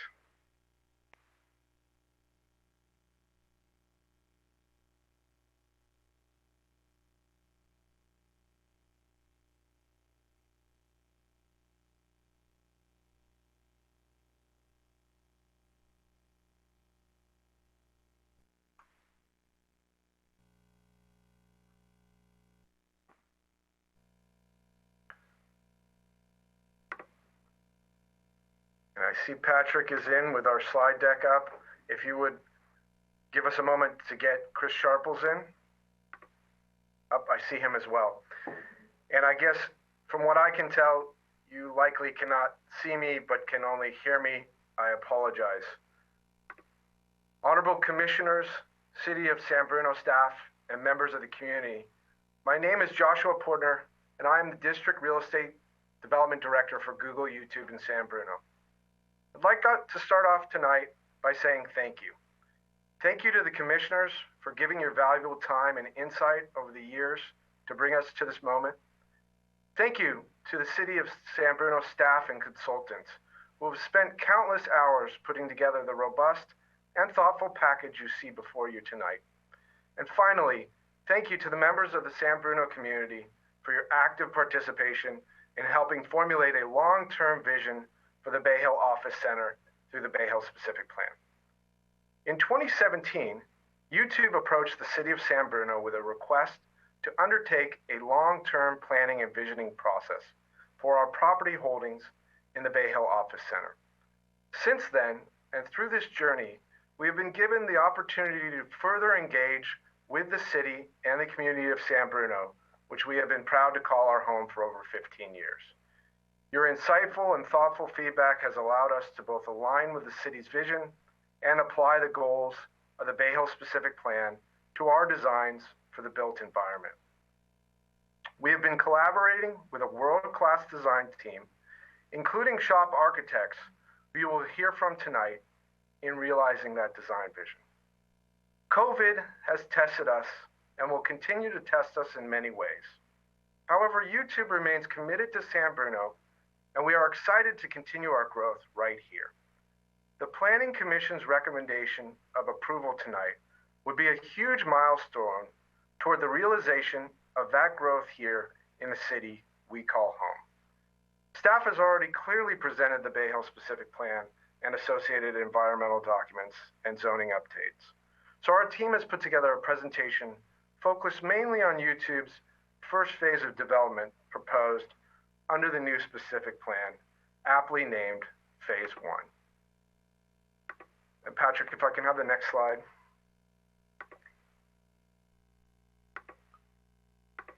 Although staff has already presented this, we have thought about how our sites working together from an architecture, infrastructure, transportation, and building system would work. And while this evening we will not take a deep dive into the entire campus, as much of it is purely conceptual still, Phase 1, which we are discussing tonight, connects into the larger planned campus. Next slide, please. The Bayhill specific plan has been an enjoyable journey with city staff and the San Bruno community through the process of creation that began in 2017 and has brought us here to the San Bruno Planning Commission tonight. Next slide. Google views public benefits as the synergy of three elements: baseline city development impact fees, community benefits, and project benefits. As staff has already clearly outlined, the monetary portion of these elements equates to $130 million over the lifetime of the project. Next slide. Getting a little deeper into these three buckets, the development impact fees are a total of $74 million, of which further breaks down into the San Bruno Affordable Housing Fund for a total of $25 million, the citywide development impact fee, and the area development impact fee. In addition, the project is being required to meet green building codes, include a transportation demand management program, and have ongoing property taxes. Furthermore, these numbers don't include art fees, permit fees, and encroachment fees with a value of in the tens of millions of dollars. Next slide. YouTube is solidifying the community benefits through a development agreement, which, as staff mentioned, is an agreement between the city and YouTube to solidify these payment terms along with other foundational rules regarding our partnership with the city of San Bruno and our vested rights. You can see the amount of $56 million, as city manager Grogan has already mentioned. And furthermore, Google has agreed to that early prepayment for Phase 2 with Phase 1 that totals $26 million in this community benefit bucket alone. Next slide. Finally, there are additional YouTube project benefits. I'm not going to read all these, but we'll pick three that are important to YouTube, and we hope that are also important to the city of San Bruno. We are committed to union labor on this project. We have estimated that throughout the lifetime of the project, over 10,000 construction jobs will be created. In addition, when the project is completed, we have estimated there will roughly be a $4.8 million annual tax revenue increase for our property taxes going straight to the city of San Bruno. And finally, our sustainable design includes no net new greenhouse gas emissions, among other sustainable elements that shop architects will mention further in the presentation. Next slide.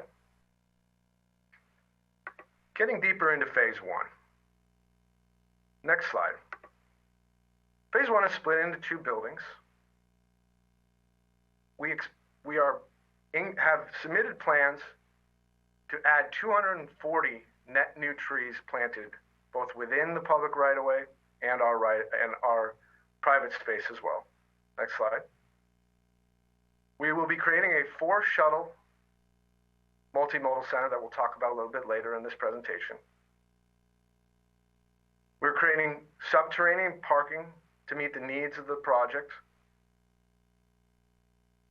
We're installing public bikeways for the approved San Bruno walk and bike path. Again, these statistics are just for the phase one project.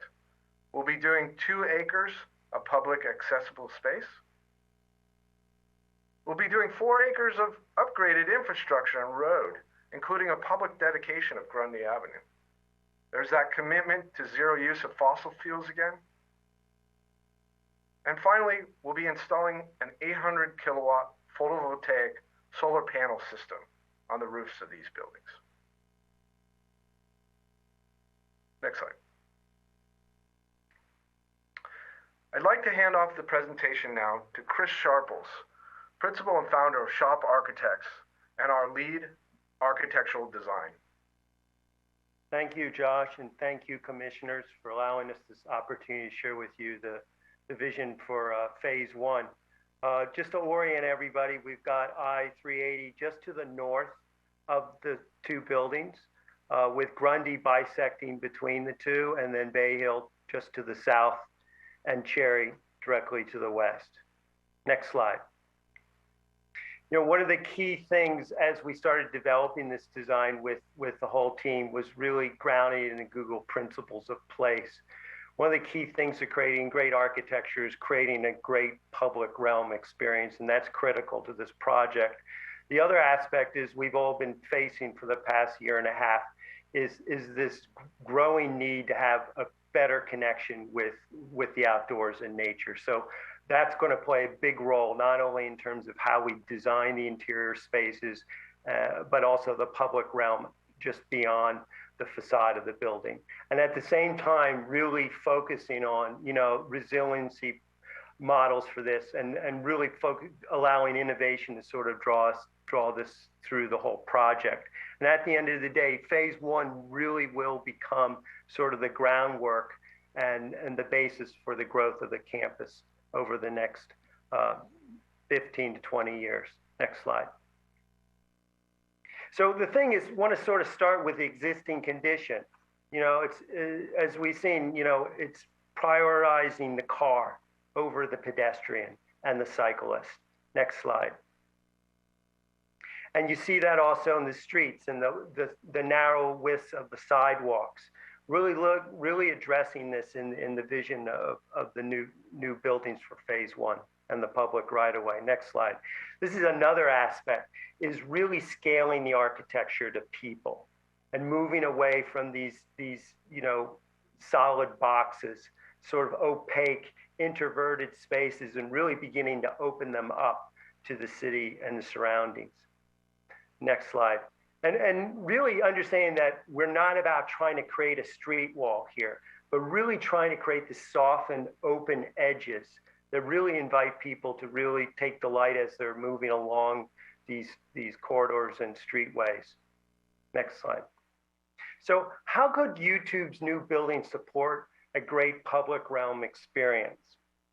So we look at a bunch of different precedents for this, and not to say that we're looking to bring Stanford here, but the idea of bringing bicycles, a great pedestrian experience, using landscape as a way not only to buffer against traffic, but to really soften these edges and allow the architecture to sort of be the backdrop for this unfolding drama. Next slide. And also understanding how we position the architecture as it relates to the street and to this public right of way. Instead of creating a wall, but really creating this idea of sort of pockets of open space that connect with this link that brings you through the site. Next slide. Next slide. The other thing that's important is, and not that we're looking to design a Gothic revival for YouTube's new building, but how we look at fenestration and ways to break down the scale of these buildings so they really have this relationship to the pedestrian and to the cyclist. Next slide.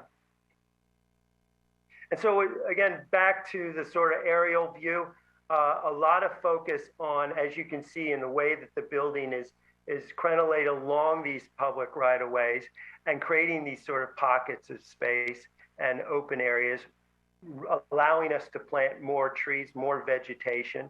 And also in terms of the roofscape, as Josh described, we're creating, 800 kilowatts of solar power off the roof, and there's also skylights that will be used to naturally daylight a lot of the workspace inside the two buildings. You also see a bridge connection across Grundy, which is at the second level, which we call the campus loop. And this allows a lot of the YouTubers to actually move freely from one building to the other without having to cross it at grade. Next slide.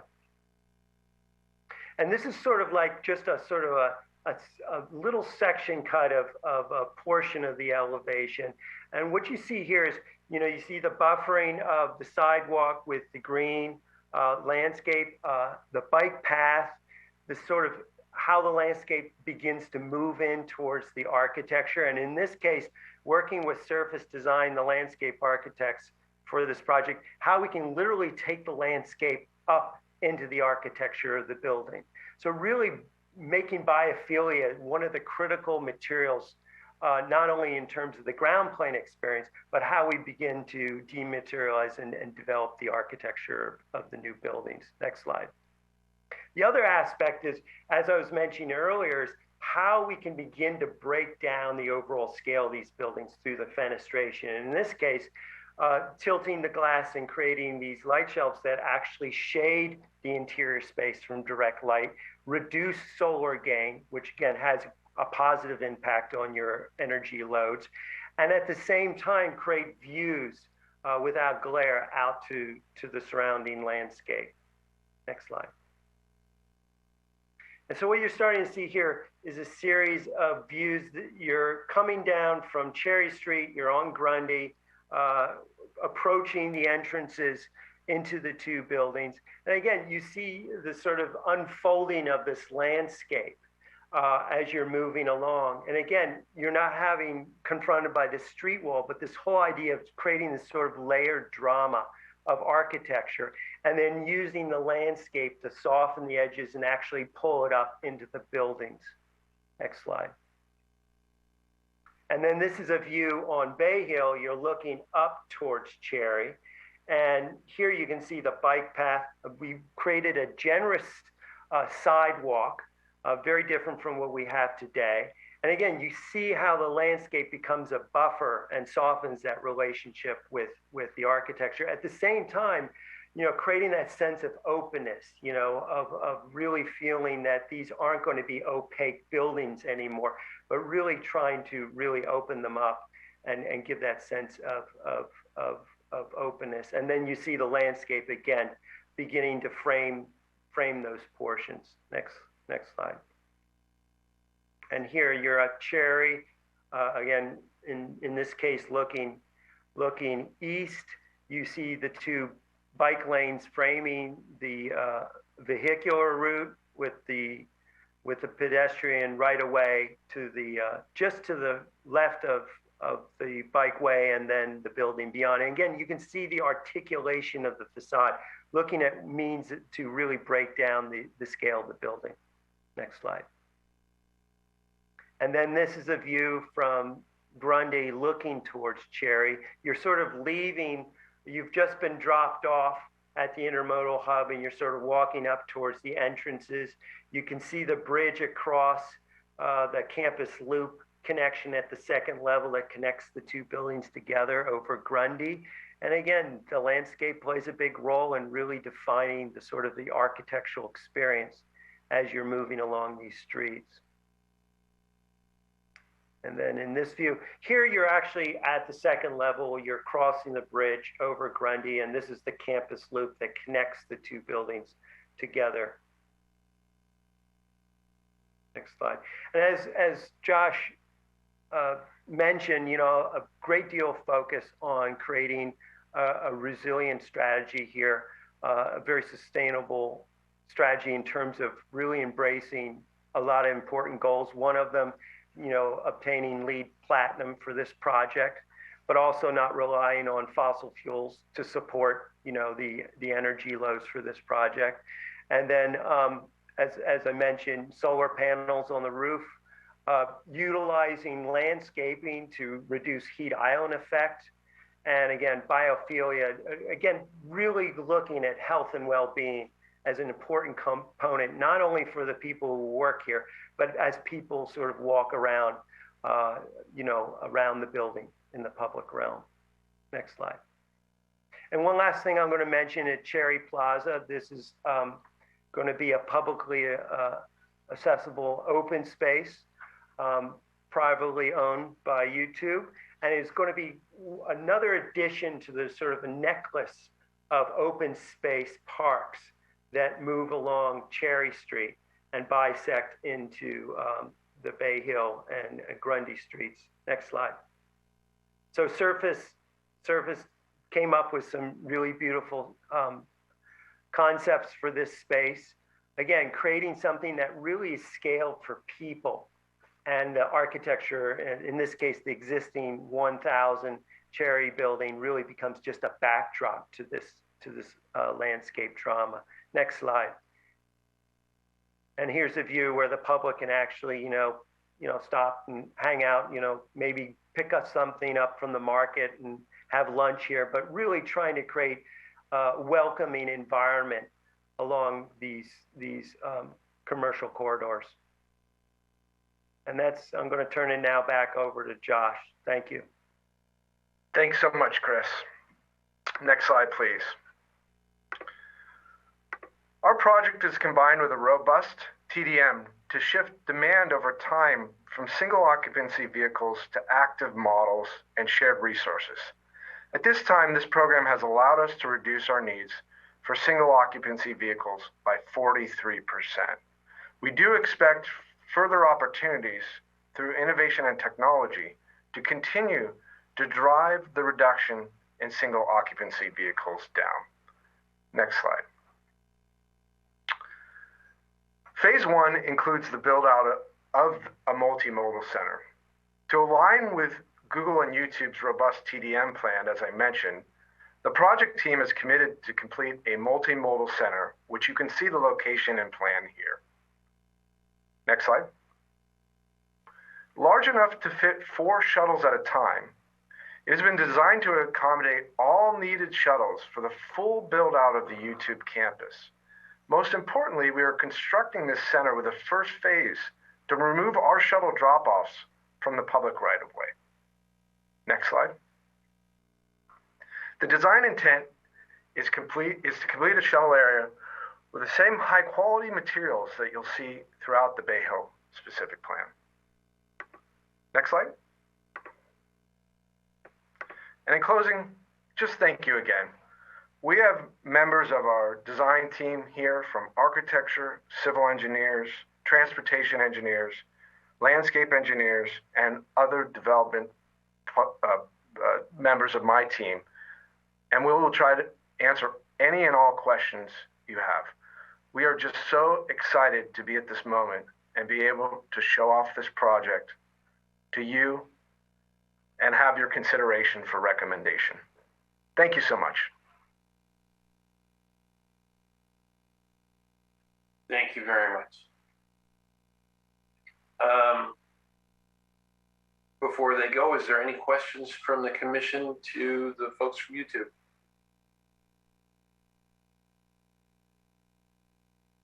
Through the chair, I have a question. Please go right ahead. I have a few questions. So thank you for your presentation, Joshua. It's excellent and thorough. I have questions on the report. Would be on page 2 of the report. I wanted to talk about traffic, the traffic plan and the traffic flow. I think that's one of the things I hear the most from community and from myself is you've got a great plan. By the way, thank you for the tour that we had, opportunity that we had to tour the project. And great parking opportunities. And so I think that you're really accommodating all the parking.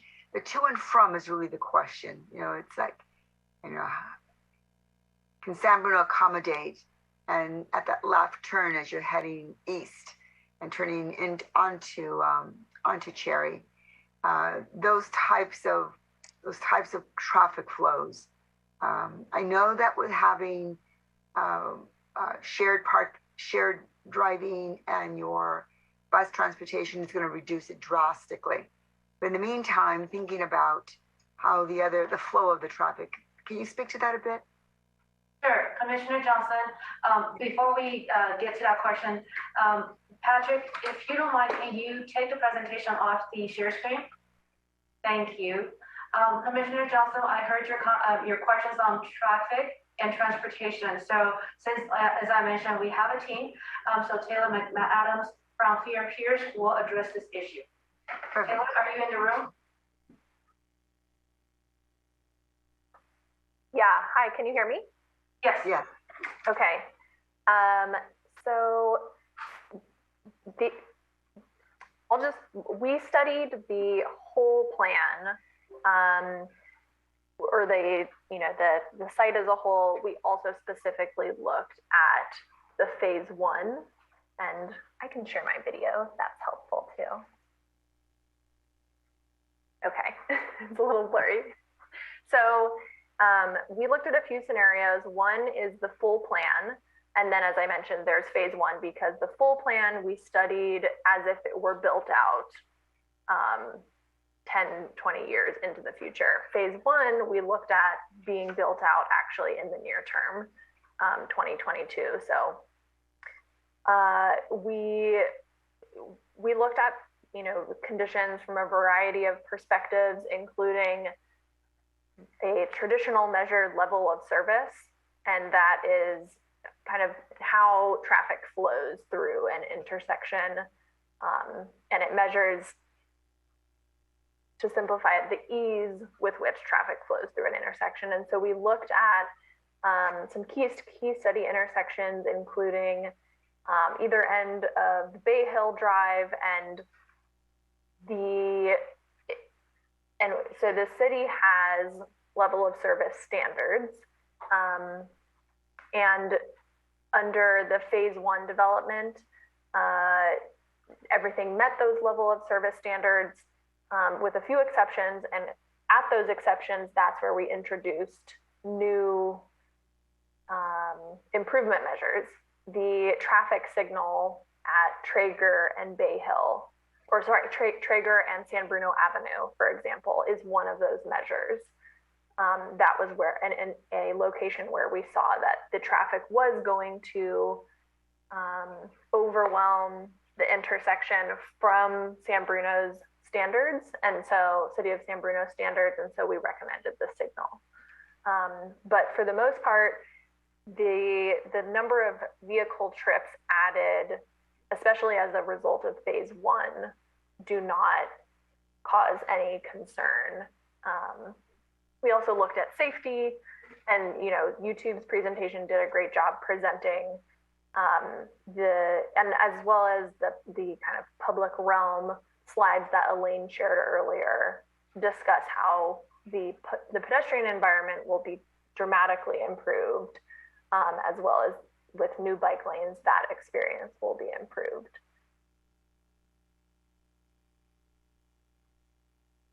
Well, thank you for giving me that input.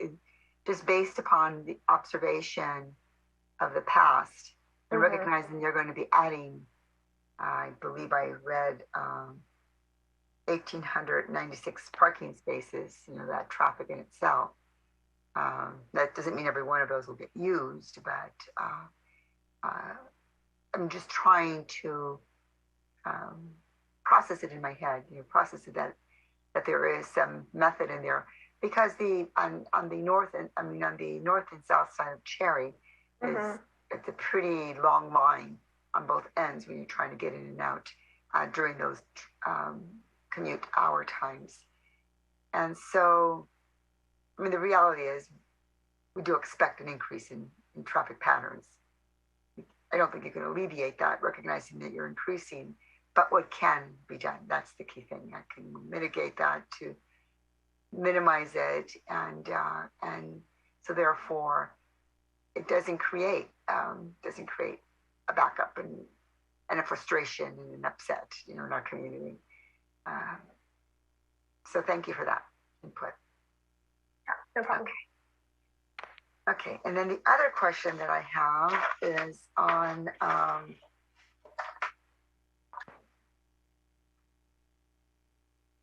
answer the one on community benefits. The one on page 3 of the report, down on Cherry Plaza. Now, recognizing that people really do like to congregate, they do like to get together. If it's going to be public, there's going to be more potential for that, and you're encouraging that.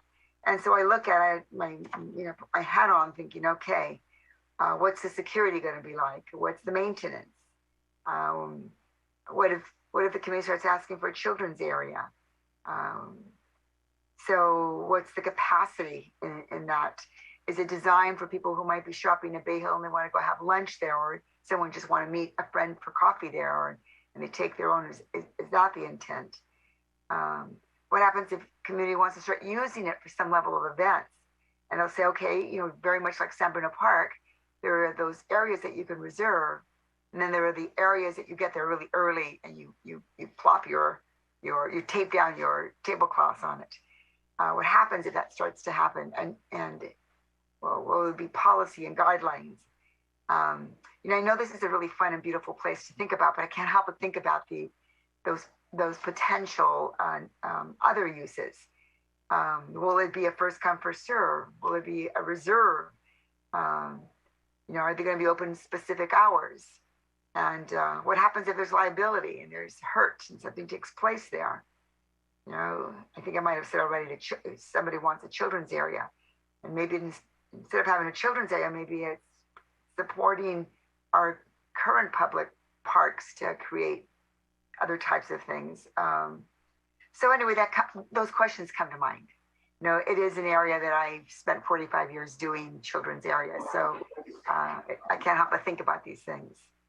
So I don't know who would be able to answer that, but that's a question that I have.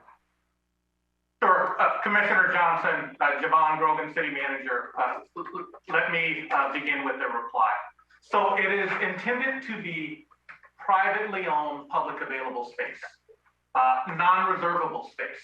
And so there will not be the ability for it to be reserved through the city's community services department. There will be a maintenance agreement between the city and YouTube to ensure that the private, the publicly available plaza is maintained to appropriate standards. There will not be the ability for requests for design enhancements to the facility. Those designs, preliminary designs that have been shown that will be reviewed by the city and approved as part of the phase 1 entitlement will be a part of that and decided at that time. It is intended to be a casual public space, a space for people to stop off on their way to Commodore Park, or utilizing the Greenway, or exactly as you mentioned, maybe a patron of the Bayhill Shopping Center to stop and have a cup of coffee, have a conversation, have lunch. But it is, again, not intended to be programmable space. Well, I certainly can appreciate and understand the intent, but the reality is these things do come up. And so I think that having some conversation about when people start to congregate in that area, or they start to bring their music to that area and they're enjoying it, if it's beautiful, it's going to be a place that people want to go to. So, maybe it won't happen, but I can't help but think that it could potentially have some level of having to think about it. So I just wanted to put that on those discussion points, and thank you for answering that. And then there was the bridges, the pathways. It was good to see a picture of that. The questions I had prior to seeing the picture, are they visible to, unless you're going down that street, are they going to be visible? Are they open? You know, many from that area going, I live at Bertola Highlands, so I pass by that area practically every day, a couple of times a day. And as you move further west, the wind and the fog just gets really intense. And so just thinking about those potential wind tunnels and things, if they, I'm not making any recommendations, I really don't have any questions. I would just like to be sure that they're giving some thought to that, because sometimes the designers are not from the area. They might be from beautiful warm weather, and it could be like, wow, wonderful to walk through there.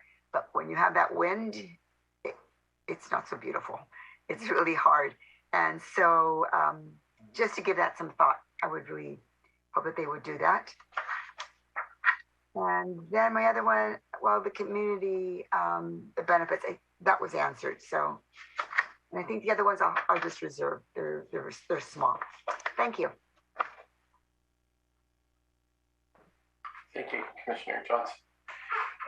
Is there any other commissioners that have questions? Commissioner Lithin. Hi, I do have some questions. I'm going to try to keep them organized. I know that the larger community, especially adjacent in the neighborhoods adjacent to the Bayhill area, are going to be impacted by a number of the things identified in the EIR. The ones that kind of come to mind most for me are the air quality impacts that are not only going to be occurring during construction, but also throughout the life of the use of these new buildings and infrastructure. There was a lot of discussion, and I had some clarifications about that. It looks to me as though there are some standard minimums that were evaluated for the EIR and are in the specific plan, and also in the phase 1 plan. But it sounds to me as though the developers, YouTube, are going to be going kind of above the standards that are set forth in the plan. And so one thing I was kind of curious about was, and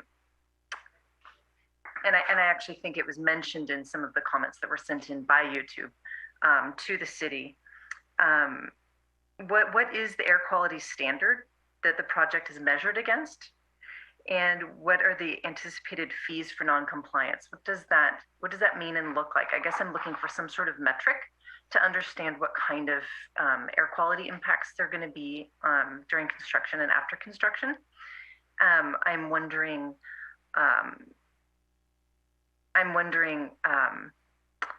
about, there was mention of emissions credit systems, which it was unclear. I was unclear about whether or not there actually was some sort of emission system network in place where fees could be paid forward. There was a little back and forth, and I never quite understood that.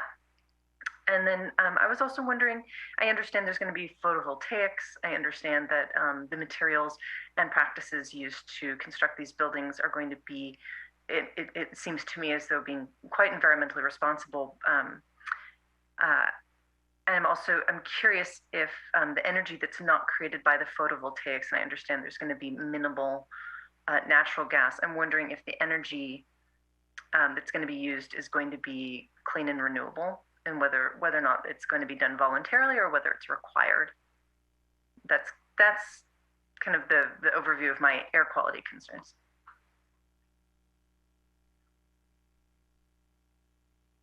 Pamela, would you like me to tackle those? Yes, Heidi, thank you. Okay. So to respond to the first question, what are the metrics, the air quality metrics against which the project is assessed in the EIR? This goes back to CEQA's requirement to establish what are called thresholds of significance against which we identify the level of impact for any project.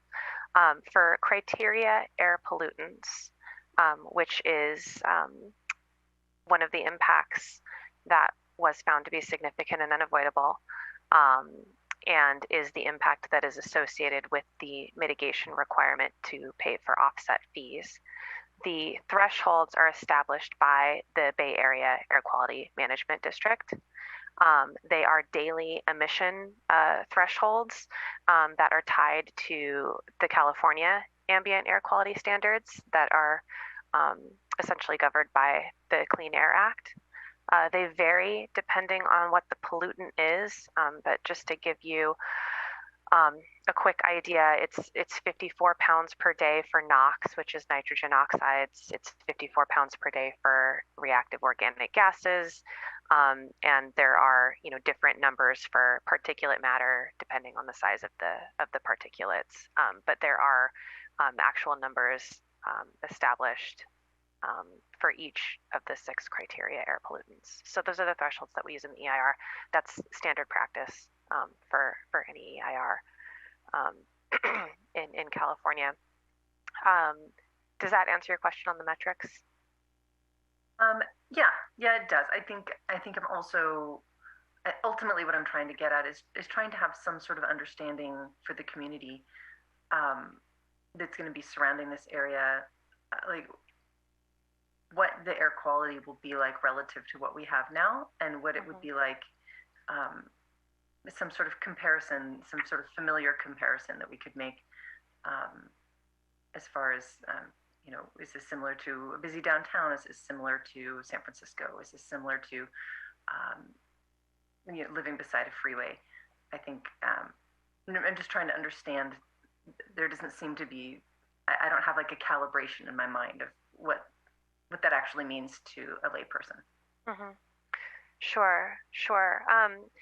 I think the best way to characterize it for the layperson is really understanding what the main sources of pollutants are for this type of project.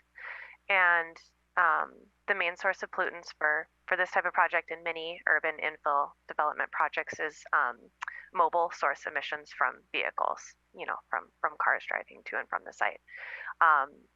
For this project, given that it is so close to public transit, and that there are mitigation requirements in place, pretty robust mitigation requirements in place for transportation demand management, I would say just in my professional assessment that the project is big, and it's certainly generating mobile source emissions. But I think when you view that in context of other comparable urban infill projects, it's lower on the scale because there is expected to be a strong use of public transportation and carpooling and shuttles and things like that.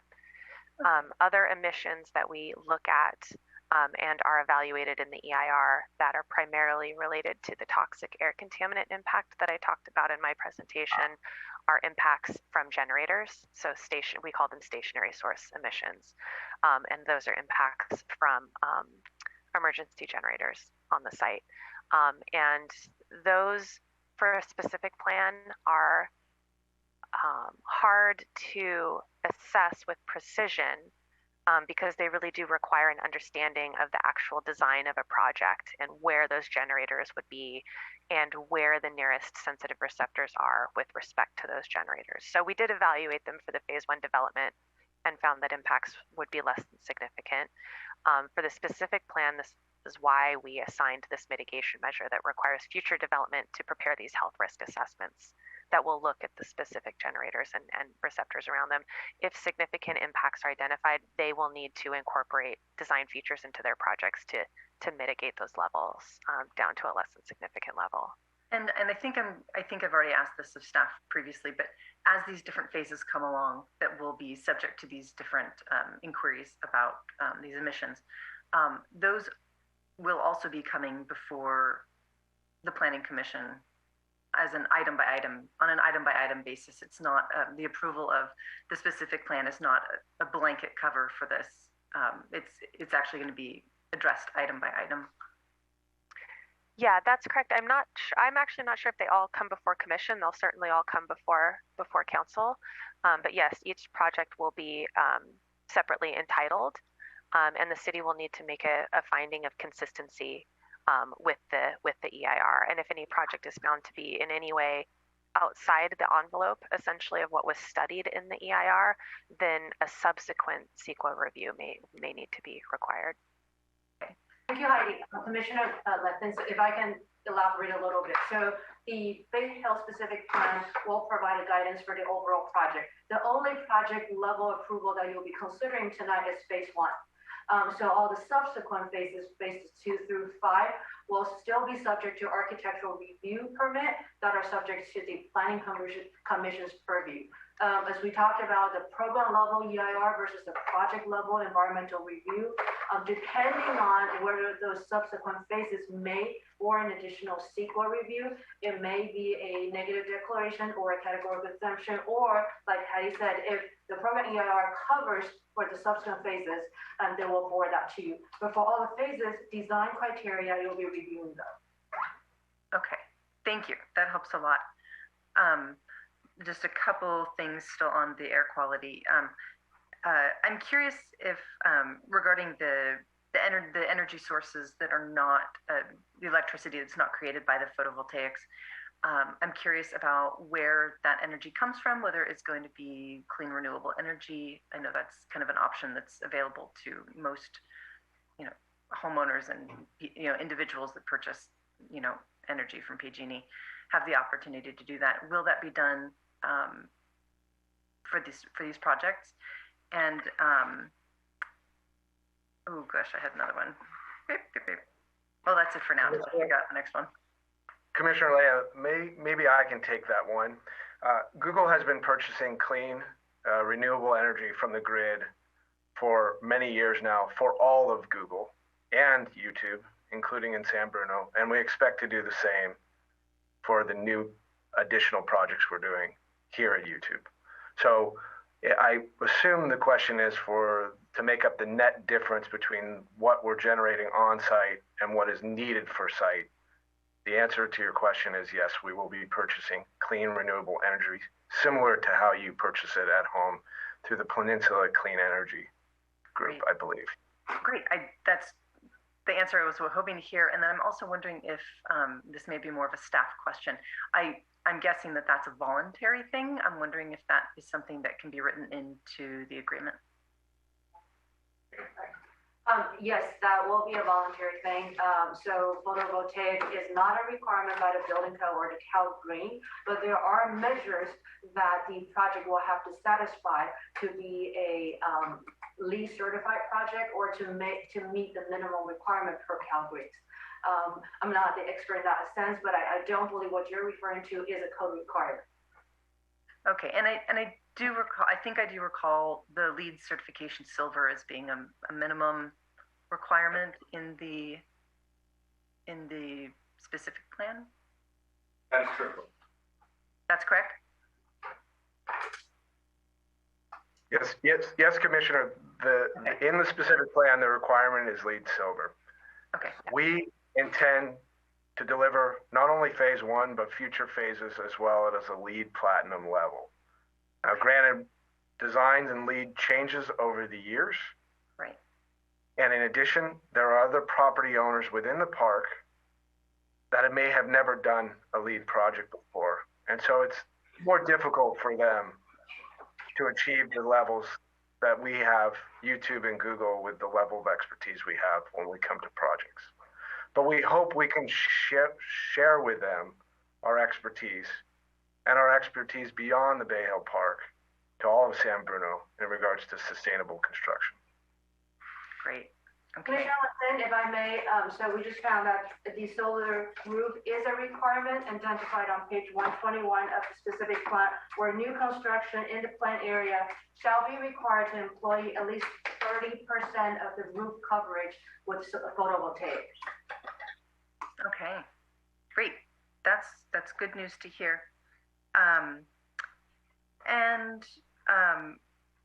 Oh, just kind of an aside, the generators and the testing of generators, and you'd mentioned that, Heidi, that is something that contributes to the air quality concerns. I'm no expert, and I'm sure that if Commissioner Harmon were here, he could educate me. But the backups, I'm curious, considering that we are having photovoltaics, I'm wondering if there are going to be electric battery backups, in addition to, or maybe in lieu of, fossil fuel, like gasoline, or I'm not sure exactly what kind of fuel would be used for these. We assumed in the EIR analysis that these would be fuel run emergency generators, and we assumed that they would be tested essentially as often as they could be tested, as allowed by the Bay Area Air Quality Management District, which I think offhand is, I want to say 50 days a year, but don't quote me on that. I don't know if there are plans, maybe Josh can answer, to incorporate other types of generators that would emit fewer emissions, but I can say that for the EIR analysis purposes, we did evaluate a worst case scenario, if you will, where they would be fossil fuel based generators. That's great. Another excellent question, so I'll just layer on. Phase 1 does not include a gas generator. As we mentioned, we're committed to no new fossil fuels. That would include gas generators. We are proposing to do a similar system to what you saw on site at the 950, or excuse me, the 1400, 1450 Bayhill site, which is what's called a microgrid, whereby the panels send their energy to a battery system, and that battery system may be used for backup power. Now, all these buildings, due to their height, and again, not to get too deeply into the building code, do not actually require a backup generator by code because they're not at the level of a high-rise construction. So people opt to put those generators in at this level simply to maintain business continuity. And so we're choosing to maintain business continuity through a battery system. Great. Yes, thank you. I did take a tour of the, I'm forgetting the name of this specific, I guess it was the phase 2 of the, I can't remember the address right now. But yes, I did tour it, and I was, that did impress on me, YouTube's commitment to the air quality and renewable. So I appreciate that answer, and that's good news to hear. And I understand that, I've left my map, the lakes properties, those are 1150, 1200, and 1250 Bayhill Drive. I understand that that is going to be used as parking and staging area for phase 1. And thanks to the pandemic, myself and a number of families I know have spent a lot of time walking around Bayhill Office Park just to get out of the house and move our bodies around during shelter in place. We've become intimately familiar with the ducks that live at the duck ponds at the lakes. And I understand that there are some considerations for, I think it's migratory birds and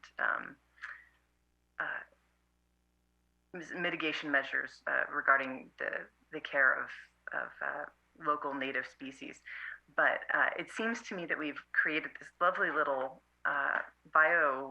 bio world for these ducks, and I think they nest there and live there and delight little children and families who come by to sit. And I'm curious what the future of these ducks will be, and whether there will be any sort of pond or anything, any sort of feature like that reintegrated back into the plans. Yeah. Sure, I'll take that, Commissioner Levin. We have verified with the EIR consultant. Unfortunately, there's not a protected endangered species that has been identified in the final EIR. However, in discussion with the YouTube team, I believe that they will be working on a relocation program for the ducks to a safer habitat for the time being or permanently.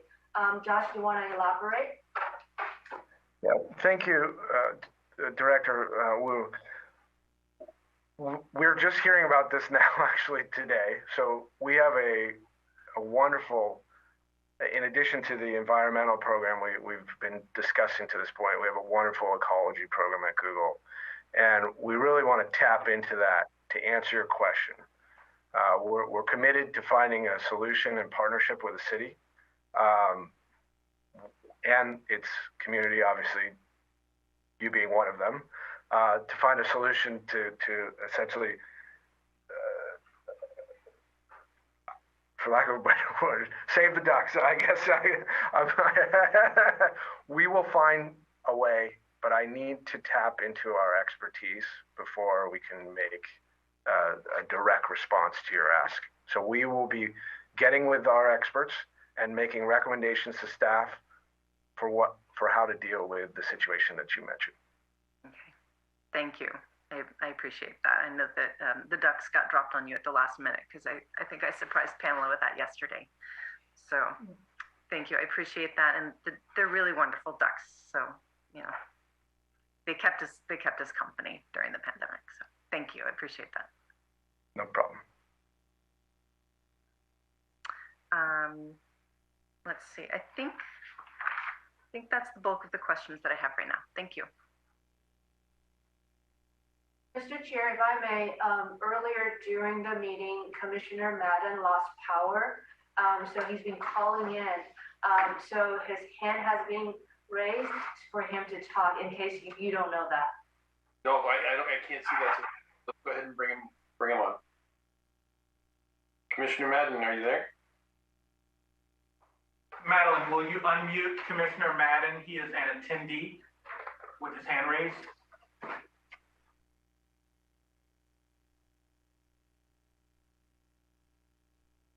Go ahead, Commissioner, you're unmuted. Can you hear me okay? Yes. Yeah. Okay, thanks.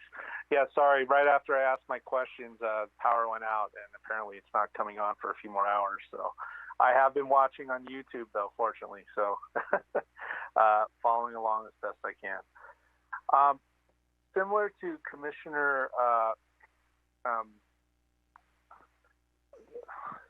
the first questions that came up regarding traffic are my primary concern. Not only just the amount of cars, but also just safety in general. As I'm sure many people who know live in the area, traffic can get quite backed up due to a number of factors at the intersection of Cherry and San Bruno. I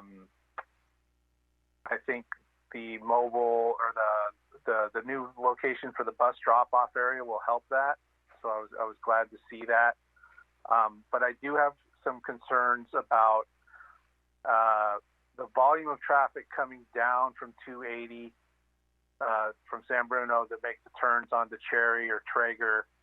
I don't know if just adding a traffic light at Traeger really solves or mitigates a lot of the volume increase.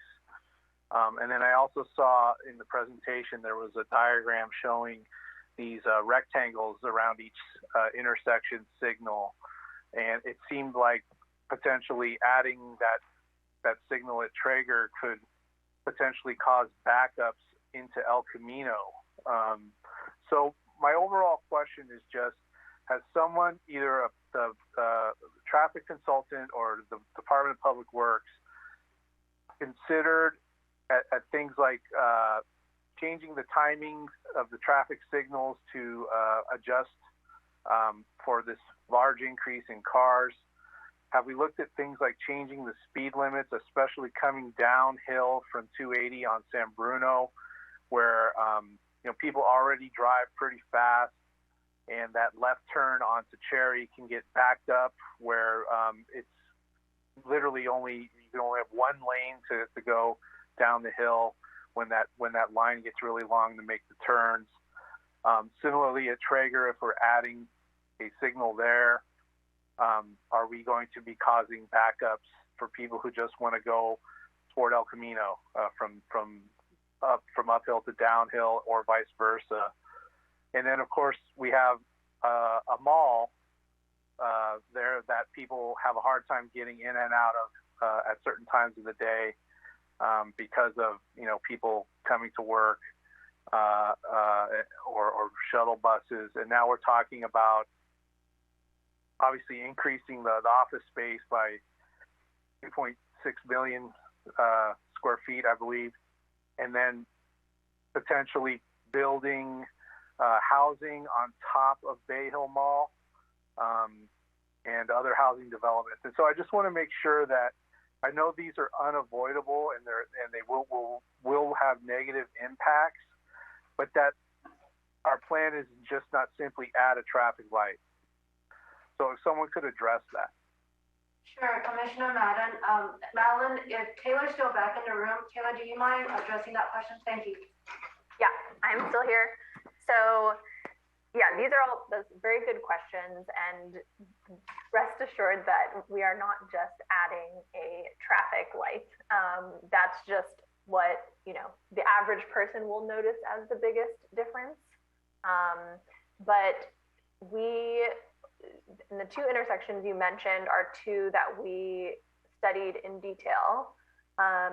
So San Bruno and Cherry, and San Bruno and Traeger, as well as actually you mentioned San Bruno and El Camino. All three of those were study intersections that we looked at. We collected count data, so the traffic patterns that you have observed, we collected that information, that formed our baseline. That was pre-COVID, so in the before bad times of commuting. So that's what we started with, and we layered on the project trips as well as background growth. So we look at what we think might happen around the project, both in San Bruno and elsewhere in the region. So background growth as well as the project trips that you mentioned.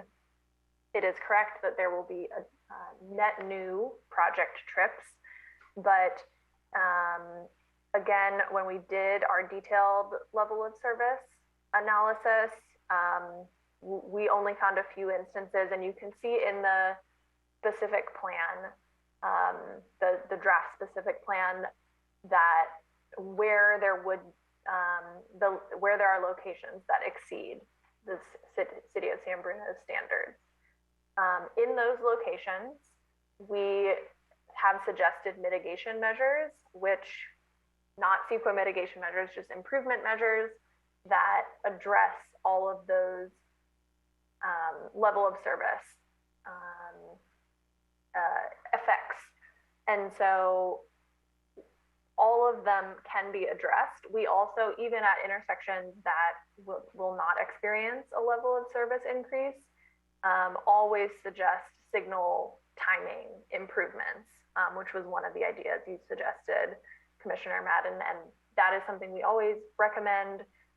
We actually recommend for this plan that signal timing be optimized after every phase, because of how even small tweaks can make a really big difference in traffic flows. So an example also at Cherry and San Bruno Avenue, there's a current project to add a new turn lane from Cherry onto San Bruno Avenue. I don't know if that's been implemented in the city yet, but that actually was something that was happening. What was that? Well, I wasn't sure if you wanted to add something in the conference room, but so that's something that's being done there. And then you asked about safety and how fast cars drive on San Bruno in particular. And what even better than changing the speed limit is actually changing the lane widths on San Bruno Avenue. Speed limits rarely do much to slow people down on their own. You need to actually change the design of a street to encourage people to go slower. And so that's partly why we have adjusted the lane widths on San Bruno Avenue and on many of the streets within the specific plan area. A standard lane width is 12 feet. Many of the specific plan streets are in exceedance today of 13 or 14, which encourages speeding. And so we have most of the specific plan improvements call for 12 at a maximum, or 11 or even 10-foot lane widths. Standard practice minimum is 9. We don't have any 9-foot widths within this plan, but we have reduced those lane widths, and that's the main thing we can do to slow speeding on San Bruno Avenue. And I think the last piece of your question was a concern about queues back onto El Camino, and that's something we did a detailed queuing analysis, and we didn't find any issues of queues. Okay, thank you. Just real quick on the speed limit thing. Yeah. So I'm mainly talking about, and those of you who live in town know this. When you're coming 280 north or south, for that matter, and you want to get onto San Bruno and head down the hill toward El Camino, there's like no, you're not allowed to turn on a red light because people already speed really badly coming under the freeway overpass. And now we're going to be having a lot more cars come off those off ramps in either direction, and the potential for speeding increases in my mind, no matter if you narrow the lanes or not. Just full disclosure, I'm a civil engineer by training, so I know a little bit about traffic patterns. I don't do it daily, but I do know a little bit about it way yonder. But I don't see that as a very effective way to slow people down. What I would hope to see is something, because as you speed down and you approach Cherry Avenue, there's some bends and things that happen in the road, and the traffic signal at Cherry is on the downhill coming down San Bruno, and it can be hard to stop.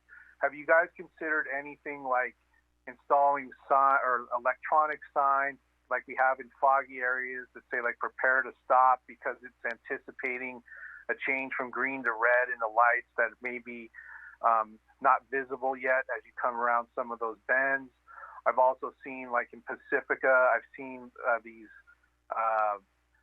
they're signs that kind of tell you how fast you're driving and to slow down. They'll even incorporate like red and blue lights from like a police car would have, just to get people to slow down. Because again, I think it's more a matter of the chances of people speeding or driving more dangerously is because simply the matter of more volume, significantly more volume. So I would hope that some kinds of measures like that would be incorporated along with major upgrades to the traffic signals, especially at Cherry and San Bruno, because coming out of the residential area of on Cherry on the south side, it's really poorly done right now. The left turn signal is terrible. It really needs a massive upgrade in that area, even without this project, in my opinion. So I'd hope to see, all efforts made to help the neighborhoods in there stay safe, and not to get everyone frustrated with the amount of new cars, because there is a lot of frustration right now in those areas at certain times of the day. So thanks for hearing me out.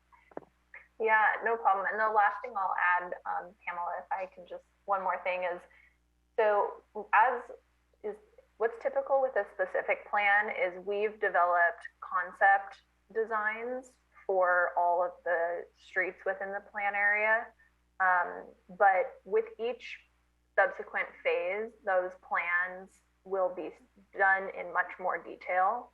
So as you saw for phase 1, you're seeing it in a lot more detail than any of the other streets. And so once it comes time to do the pieces of the plan that involve the southern portion of Cherry and San Bruno Avenue, those designs will be refined in a lot more detail, and suggestions like yours to add signage for downhill traffic I think that's a great idea.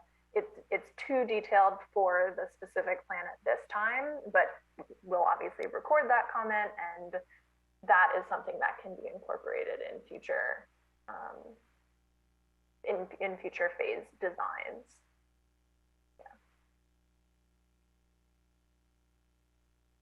Okay, thank you. Do we have any other commissioners with questions? Through the chair, I just wanted to follow up on Commissioner Madden's comments and questions, which I think are excellent. He does echo a lot of the community public opinion regarding traffic concerns around this project. My question, I guess it's for the city. Why hasn't this been vetted by traffic and safety and parking prior to this conversation? If it has, I would like to know, because the questions are very legitimate, the concerns are legitimate, and it sounds like some studies have been done, but haven't most recently been on traffic and safety. I don't recall this being brought to us. It may be happening in the future, but it just seems like the conversation tonight would have benefited from that committee discussing and vetting and giving their own recommendations as well. So if I'm missing something, I would like to know, and if it's going to happen in the future, I would like to know as well, and if it hasn't happened, I'd like to know why. Sure. Commissioner Durazo, I'm going to turn the bulk of that question over to our interim Public Works Director, Haywan Ritchie. But first, I'll say that all required reviews have taken place. Entitlements like this do not go to the TSPC committee. The loading zone did go to the committee, and as a part of our normal and customary process, entitlements do not go for a advisory review to the TSPC. Director Ritchie. Yes, thank you, City Manager Grogan. Haywan Ritchie, Interim Public Works Director. Good evening, Commissioners. Regarding the question on San Bruno Avenue, I think there were multiple components to that. Yes, the TSPC is evaluating traffic calming. I think the traffic calming program that we have in place right now is really focused on the residential areas. We do receive input regarding the arterials and the more heavily traveled streets, and those do get evaluated by our traffic engineer, and as improvements are evaluated, those would be brought forth to the Traffic Safety Parking Committee. Regarding the intersection, something Commissioner Madden had mentioned on Cherry and San Bruno. As you may or may not be aware, there is actually a project currently that's under construction. Right now there is a backlog of holes, and it's taking them longer to procure, but there will be some substantial improvements at that corner. Some of the ADA ramps, the Americans with Disability Act curb ramps have been updated with the previous project, but the signals themselves will be changed, and so the timing and the phasing will be altered and evaluated and updated as part of that project. There currently is a speed feedback sign in an attempt to reduce speeds. However, as our transportation planner, Taylor McAdams, had mentioned, there's multiple components to reducing speeds, and one of them is to install additional features like narrowing lane widths and bike lanes. But I think in order to implement what we have in the specific plan, it actually is quite extensive amount of infrastructure work, which that would need to be planned over time, including narrowing lanes and adding buffered bicycle lanes. And so that does take time to implement and fund, which the Bayhill specific plan would help fund that. YouTube would, of course, pay their fair share, along with other development that would occur in the Bayhill specific plan and other development projects throughout the city through the development impact fee and through grants, that as they become available, and city funds. I'm hoping that answers the question, but I'm happy to answer any additional. That will suffice. Thank you. Thank you.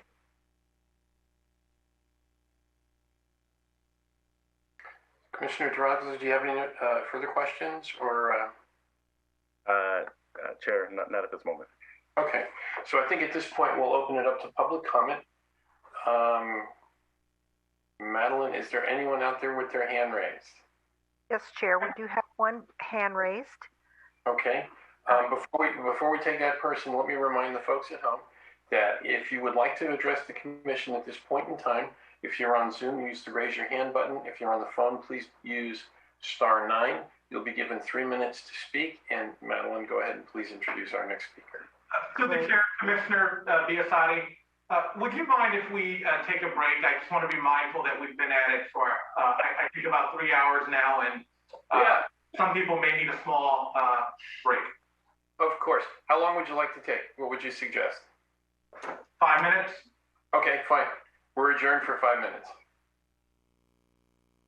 Like another minute or? Well, let's see. Is everybody here? Madeline, do you see all of the commissioners back yet? I do not. I see Commissioner Madden still with us. Yes. Yeah, I'm still here. I'm about to switch onto a computer though. Okay. So I think we're all back online. You have 5 commissioners with you, Mr. Chair. Okay, thank you. All right, so once again, we're going to go back to public comment for this item, for these 2 items, actually. For the folks at home that would like to comment that are on Zoom, please use the raise your hand button. And for those at home on the phone, please use *9. And I think, Madeline, we had somebody waiting. We do. James, I'm going to bring you in the room to talk. Can you hear us? Yes, I can hear you. Can you hear me? Yes. All righty. Well, good evening, commissioners, honorable commissioners, hardworking city staff, and I would be remiss if I didn't compliment our city manager, Grogan, on knowing the ins and outs of our community and his community, having the ability to articulate and answer the questions and give the background to the questions is truly impressive, and I feel fortunate that we have him as a city manager. Good evening to the presenters. Excellent job doing the presentations tonight, and Google and YouTube, and the EIR consultant, and good evening to any citizens that may be on the line.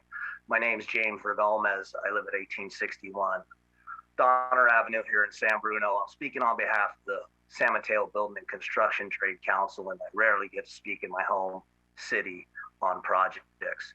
The San Mateo Building and Construction Trade Council is comprised of 24 construction unions and 16,000 highly skilled men and women. And we are proud to speak tonight as a partner to Google YouTube in regards to the 10,000 construction jobs that they are going to be providing to our community.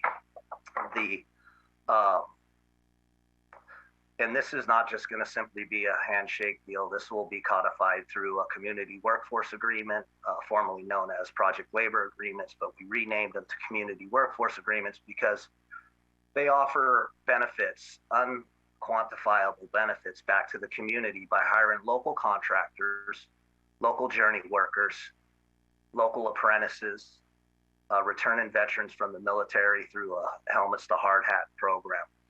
And through this agreement, it'll ensure that the work and family platform will be adhered to, that the construction workers coming into our town will not be paid poverty wages. They'll be paid on the work and family platform, which is a decent wage. Even though we receive a decent wage, half our wage goes to mortgages and rents. Healthcare, not only for the worker, but for the family. Something to retire on. Those retirement dollars are reinvested into the community through municipal bonds. And finally, skilled and trained education, one of the largest privately funded education systems in these United States, to ensure that these buildings will be built right the first time, on budget.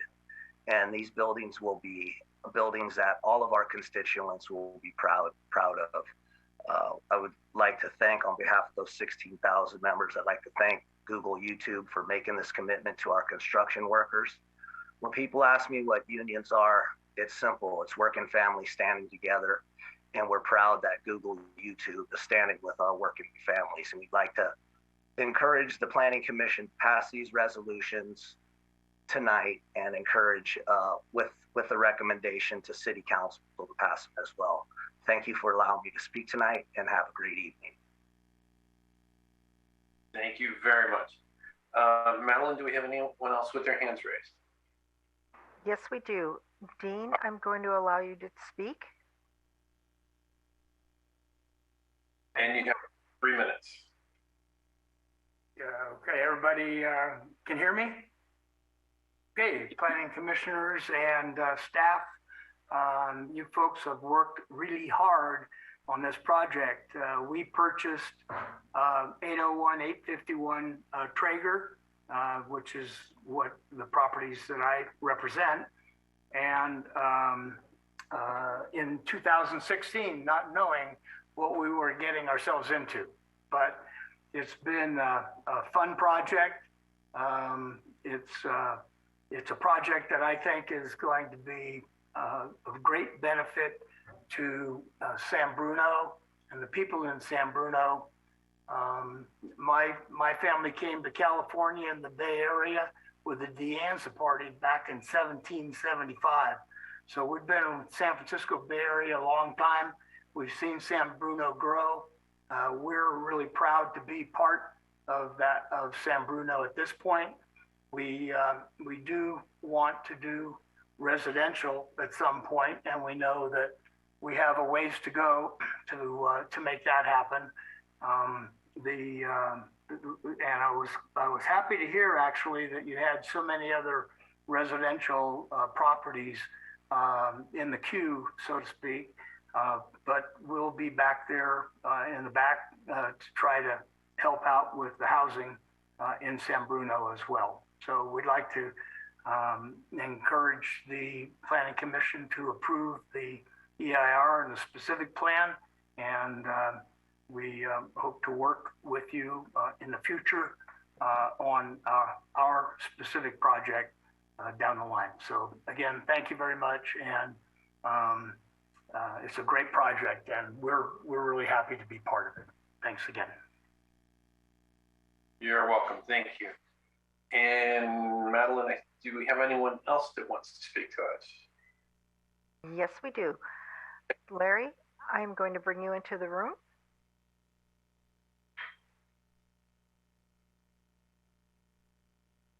Thank you. Can you hear me? Yes. Great. My name is Larry Gandelman. I am with Porter Consulting, and we represent the Police Credit Union located at 1250 Grundy Lane, just to the immediate east of the Phase 1 projects you're discussing tonight. We have had the very good fortune of dealing with Josh, Patrick, Drew, many folks from the Google and YouTube teams on projects that we have engaged together at 1250 Grundy Lane, and we couldn't be more pleased. They are a first-class organization. Everything they've done to date has been first class. They are incredibly committed to excellence. We, the credit union, and all our 45,000 members support this project completely and thoroughly. We cannot wait for Phase 1 to begin, so we strongly urge the commission to go ahead and move forward, and hopefully the council approving the EIR and the specific plan. And we are looking forward to having YouTube as our long-term neighbors to the west.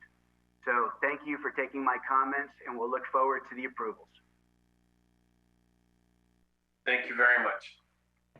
And Madeline, do we have anyone else who would like to speak to us? I do not see any more hands raised. Okay, thank you.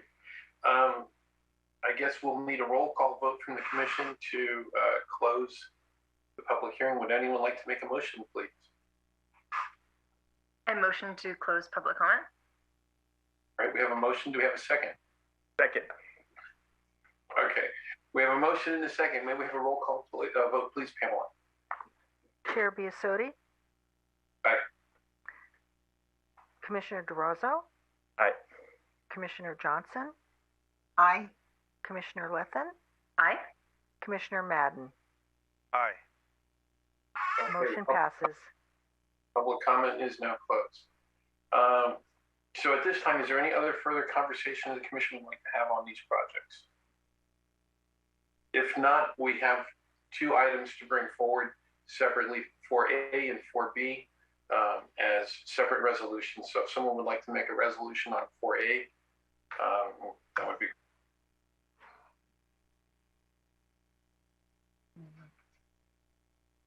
Pending any other conversation. Let's see.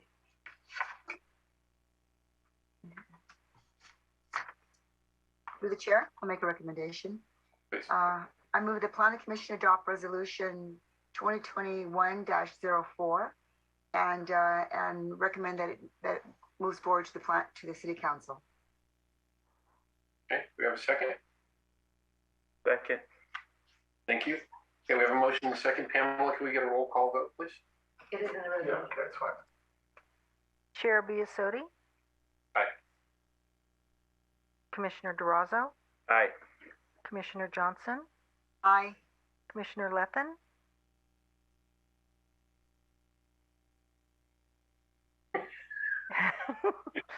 Sorry, I can't scroll through my PDFs to find the next one. Aye. Great. Commissioner Madden. Aye. Motion passes. Okay, thank you. So item 4B, the adoption of the resolution for the city council to approve the vesting tentative map and architectural review permit. Does anyone want to make a motion on that one or comments? I have it in front of me. If you want me to do it, I'm happy to let someone else do it. Move Go right forward. ahead. Go. Okay.